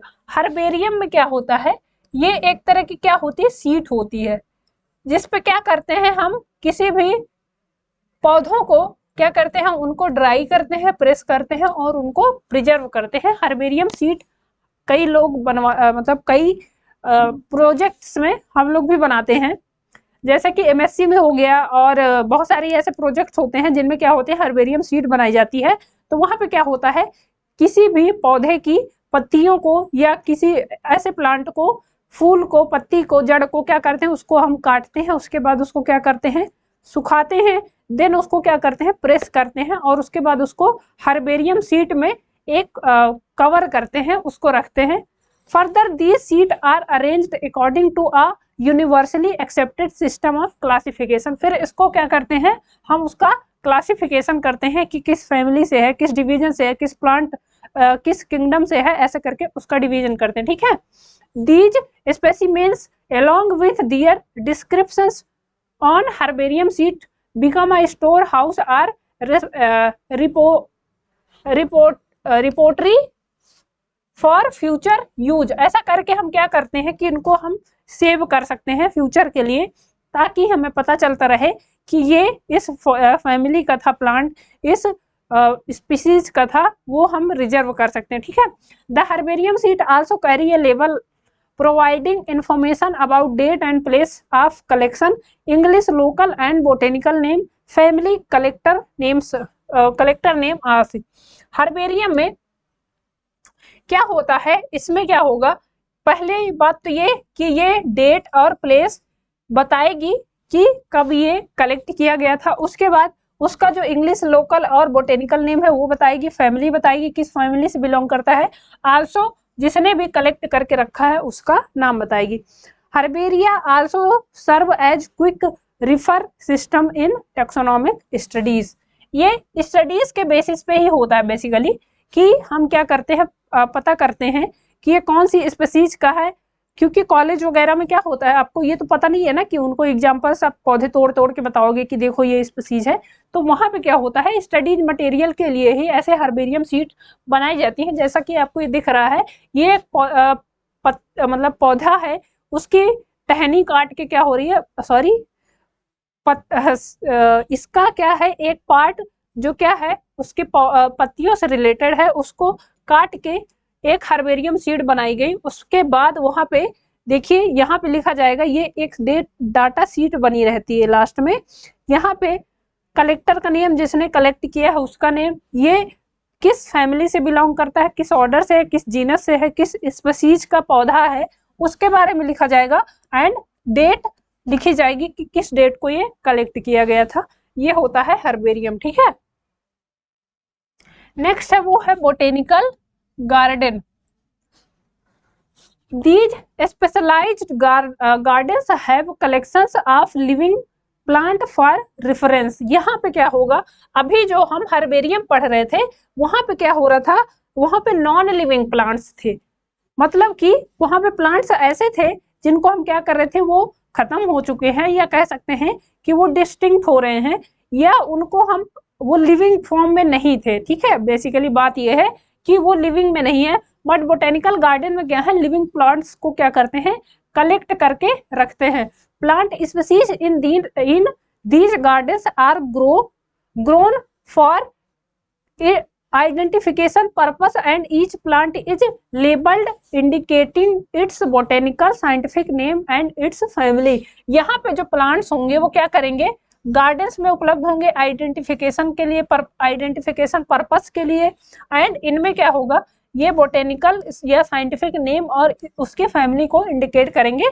इसके थ्रू हम जान सकते हैं कि ये प्लांट इस फैमिली का है, इस जीनस का है, इस स्पीसीज का, ठीक है। The famous botanical gardens are at Kew, कि जो क्या है, कहाँ पे है, इंग्लैंड में। Indian botanical garden Harvard India, Harvard जो बोटेनिकल गार्डन है वो इंडिया में है। And national botanical research institute, वो कहाँ पे है, लखनऊ में। ये पूछता है बहुत बार, एग्जाम में पूछता है कि हमारा जो नेशनल बोटेनिकल रिसर्च इंस्टीट्यूट है वो कहाँ पे है। ये बहुत इंपॉर्टेंट पॉइंट है, याद रखेंगे इसको। नेशनल बोटेनिकल रिसर्च इंस्टीट्यूट कहाँ है इंडिया का, तो वो है लखनऊ में, ठीक है। तो यहाँ पे बेसिकली याद ये रखना है कि बोटेनिकल्स गार्डन में क्या करते हैं, लिविंग प्लांट्स को हम क्या करते हैं, ग्रो करवाते हैं या उनको प्रिजर्व करके रखते हैं। और वहाँ पे जो भी बेसिकली आते हैं तो वो होता है एक तरह से कि आइडेंटिफिकेशन पर्पज से ही बेसिकली रखते हैं। उसके बाद उनका साइंटिफिक नेम क्या है, उनकी फैमिली क्या है, ठीक है, ये सब जानने के लिए बोटेनिकल गार्डन रिजर्व करके रखे जाते हैं। नेक्स्ट है वो है museum. Biological museums are generally set up in educational institute such as school and college. College and school में बहुत सारी चीजें क्या होती हैं, म्यूजियम की तरह, म्यूजियम नहीं कह सकते बट एग्जैक्टली कहें कि प्रोजेक्ट्स में हम देखते हैं। जैसे बायोलॉजी के स्टूडेंट हैं, हम लोग को तो पता ही है ना, 11-12 में थे तो वहाँ पे क्या होता था, बहुत सारे कॉलेजेस वहाँ पे जंतु हैं, जो भी एनिमल्स हैं उनको क्या करते हैं, प्रिजर्व करके रखते हैं। पौधों को बहुत सारी लेबोरेटरी में प्रिजर्व करके रखते हैं। उनको बेसिस ये होता है कि जैसे बच्चे हैं तो उनको बताना है कि देखिए ये इसके कैरेक्टर्स हैं। मान लीजिए कि हाइड्रा है तो हाइड्रा को वो प्रिजर्व करके रखते हैं, उसके बाद उसको दिखाते हैं कि ये ऐसा दिखता है, इसकी अपीयरेंस कैसी है, इसके फीचर्स कैसे हैं, तो वो एक प्रैक्टिकल की भांति उनको समझाने के लिए, ठीक है। Museum have collections of preserve plant and animal specimens for studies and reference. ये क्या होते हैं, स्टडी एंड रेफरेंस के लिए बेसिकली वह कि इसको आप जान सको। पढ़ तो रहे हो, आपने थ्योरी पढ़ ली, बट सामने से देख लोगे तो और हो जाएगा ना, रेफरेंस मिल जाएगा कि एक्चुअल में ये ऐसा दिखता है, इसके ऐसे कैरेक्टर्स हैं, ठीक है। Specimens are preserve in the containers or jars in preservative solutions. Containers और जार्स में क्या होता है, उनको प्रिजर्व करके रखा जाता है और उनमें क्या होता है, प्रिजर्वेटिव सॉल्यूशंस डाले जाते हैं ताकि उनकी बॉडी क्या हो, खराब ना हो, ठीक है। Plants and animals specimens may also be preserve at dry specimens. Insect are preserve in insect boxes after collecting, killing and pinning. जो इंसेक्ट होते हैं उनको बॉक्स में रखा जाता है, उनको कलेक्ट किया जाता है। उसके बाद अब ये ना कहिएगा कि क्या मैम वो जिंदा रहते हैं कि मर जाते हैं, वो ऑब्वियस सी बात है, वो नॉन लिविंग हो जाते हैं, सॉरी मतलब कि वो उनमें जान नहीं बचती है वो, बट उनको ऐसे प्रिजर्व करके रखा जाता है कि उनकी बॉडी सड़े ना, इसलिए उनको क्या करता है, प्रिजर्वेटिंग सॉल्यूशंस में रखा जाता है, ठीक है। Larger animals like birds and mammals are usually stuffed and preserved. अगर बात करें कि जो बड़े एनिमल्स हैं और बड़े मैमल्स हैं उनको कैसे प्रिजर्व किया जाता है, तो वो बड़ी लेबोरेटरी में होता है, ठीक है। Museums often have collections of skeleton of animals also.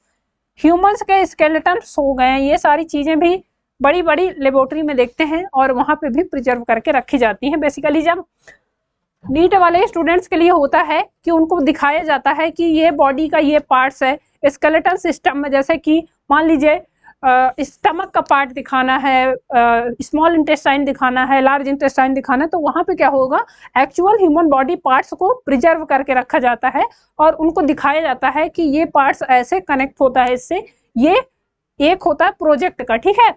तो म्यूजियम क्या होता है, museum often have collection of skeleton of animals too, animals के स्केलेटन भी प्रिजर्व करके रखे जाते हैं, ठीक है। नेक्स्ट बढ़ते हैं, ये देखिए ये हो गया क्या म्यूजियम में, जैसे कि आप ये देख रहे हैं, ये है समुद्री घोड़ा इसको बोलते हैं, ठीक। इसको देखिए प्रिजर्व करके रखा गया है एक जार में और इसमें क्या है प्रिजर्वेटिव सॉल्यूशन भी डाला गया है ताकि इसकी बॉडी डिस्ट्रॉय ना हो। ये देखने में वैसा ही लगेगा जैसे कि जिंदा है, बट ये एक्चुअल में जिंदा नहीं होता है, ये क्या होता है डेड बॉडी होती है इनकी। इसको रखा इसलिए गया है ताकि सामने से दिखाया जाएगा कि इसके ये कैरेक्टर्स हैं, ये ऐसा दिखता है।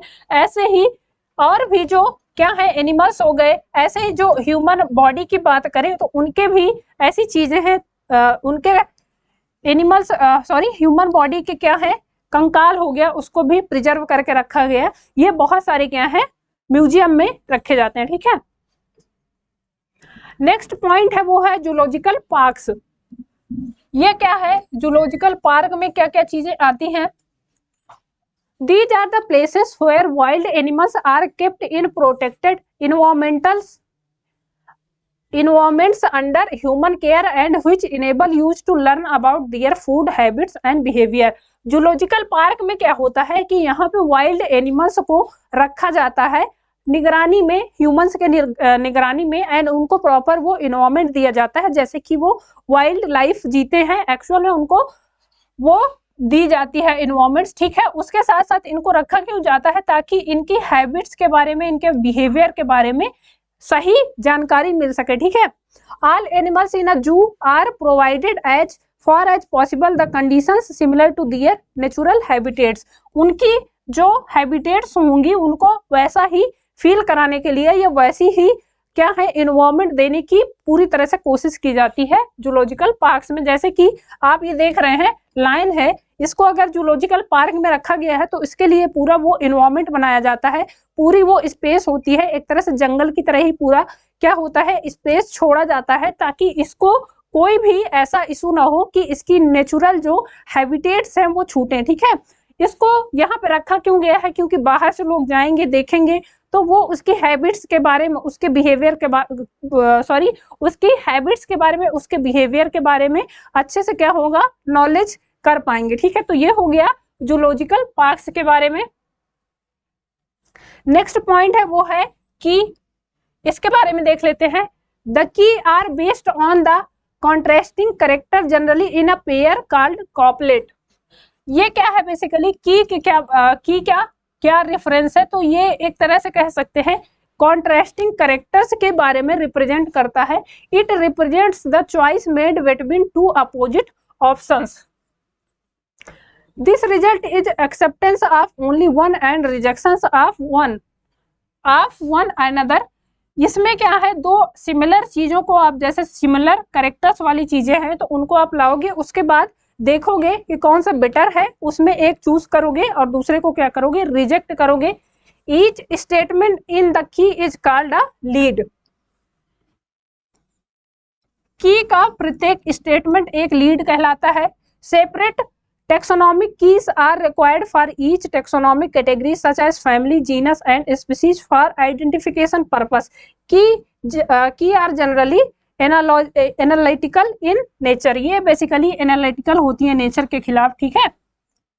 बात करें की में तो दो सिमिलर कैरेक्टर्स वाले पौधों को क्या होता है लाया गया, उसके बाद देखा गया कि इसमें किस में ज्यादा बेनिफिट है या किस में ज्यादा सिमिलरिटी है, कौन ज्यादा नेचर के लिए अच्छा है, तो उसको क्या करेंगे फिर रिजर्व करके रखेंगे, ठीक है। कुछ और टेक्सोनॉमिक एड्स हैं ये लास्ट है, इसके बारे में पढ़ लेते हैं। फ्लोरा क्या है? फ्लोरा से देखिए क्या रिप्रेजेंट करता है, contains the actual account of habitat and distribution of plant of a given area. These provide the index to the plant species found in a particular area। Flora से मतलब क्या है? ये एक बेसिकली होता है कि पर्टिकुलर एरिया में जितने प्लांट्स हैं, कौन कौन सी स्पीसीज के प्लांट हैं, उनको क्या करते हैं, उसी प्रॉपर एरिया में क्या करते हैं, रिजर्व करते हैं, ताकि वो डिस्टिंक्ट ना हो या फिर उनका कह सकते हैं कि विलोपन ना हो, तो उसको हम बोलते हैं क्या? फ्लोरा। मैनुअल से क्या तात्पर्य है? Provides information for identification of name of species found in area. ये भी जैसे फ्लोरा क्या होता है? फ्लोरा होता है बेसिकली प्लांट्स के केस में, और मैनुअल होता है बेसिकली क्या?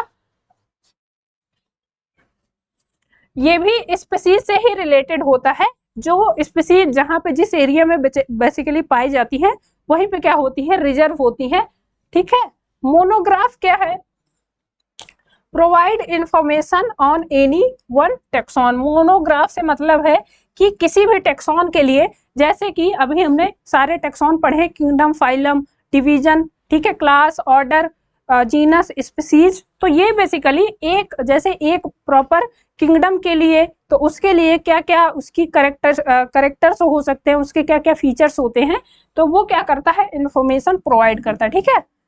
कैटलॉग क्या है? A list of all species organised in some way, these are usually alphabetically. Catalogue एक तरह से ये यूज होता है कहाँ पे? एक जैसे हर्बेरियम शीट हो गई, ऐसी चीजों पे यूज होता है। ये कैटलॉग होता है और अल्फाबेटिकली लिखा जाता है कि पहले क्या लिखा जाएगा, उसके बाद ऐसे करके, तो ये हो गया कैटलॉग। ठीक है। तो चलिए आज की क्लास, आज का सेशन हम यहीं तक रखेंगे। ये हो गया कंप्लीट अब लिविंग ऑर्गेनिजम्स का पूरा चैप्टर। अब इससे रिलेटेड कुछ क्वेश्चंस हैं जो कल कर लेंगे। ठीक है। तो चलिए पढ़ते रहिए, अपना ख्याल रखिए। Okay, thank you class.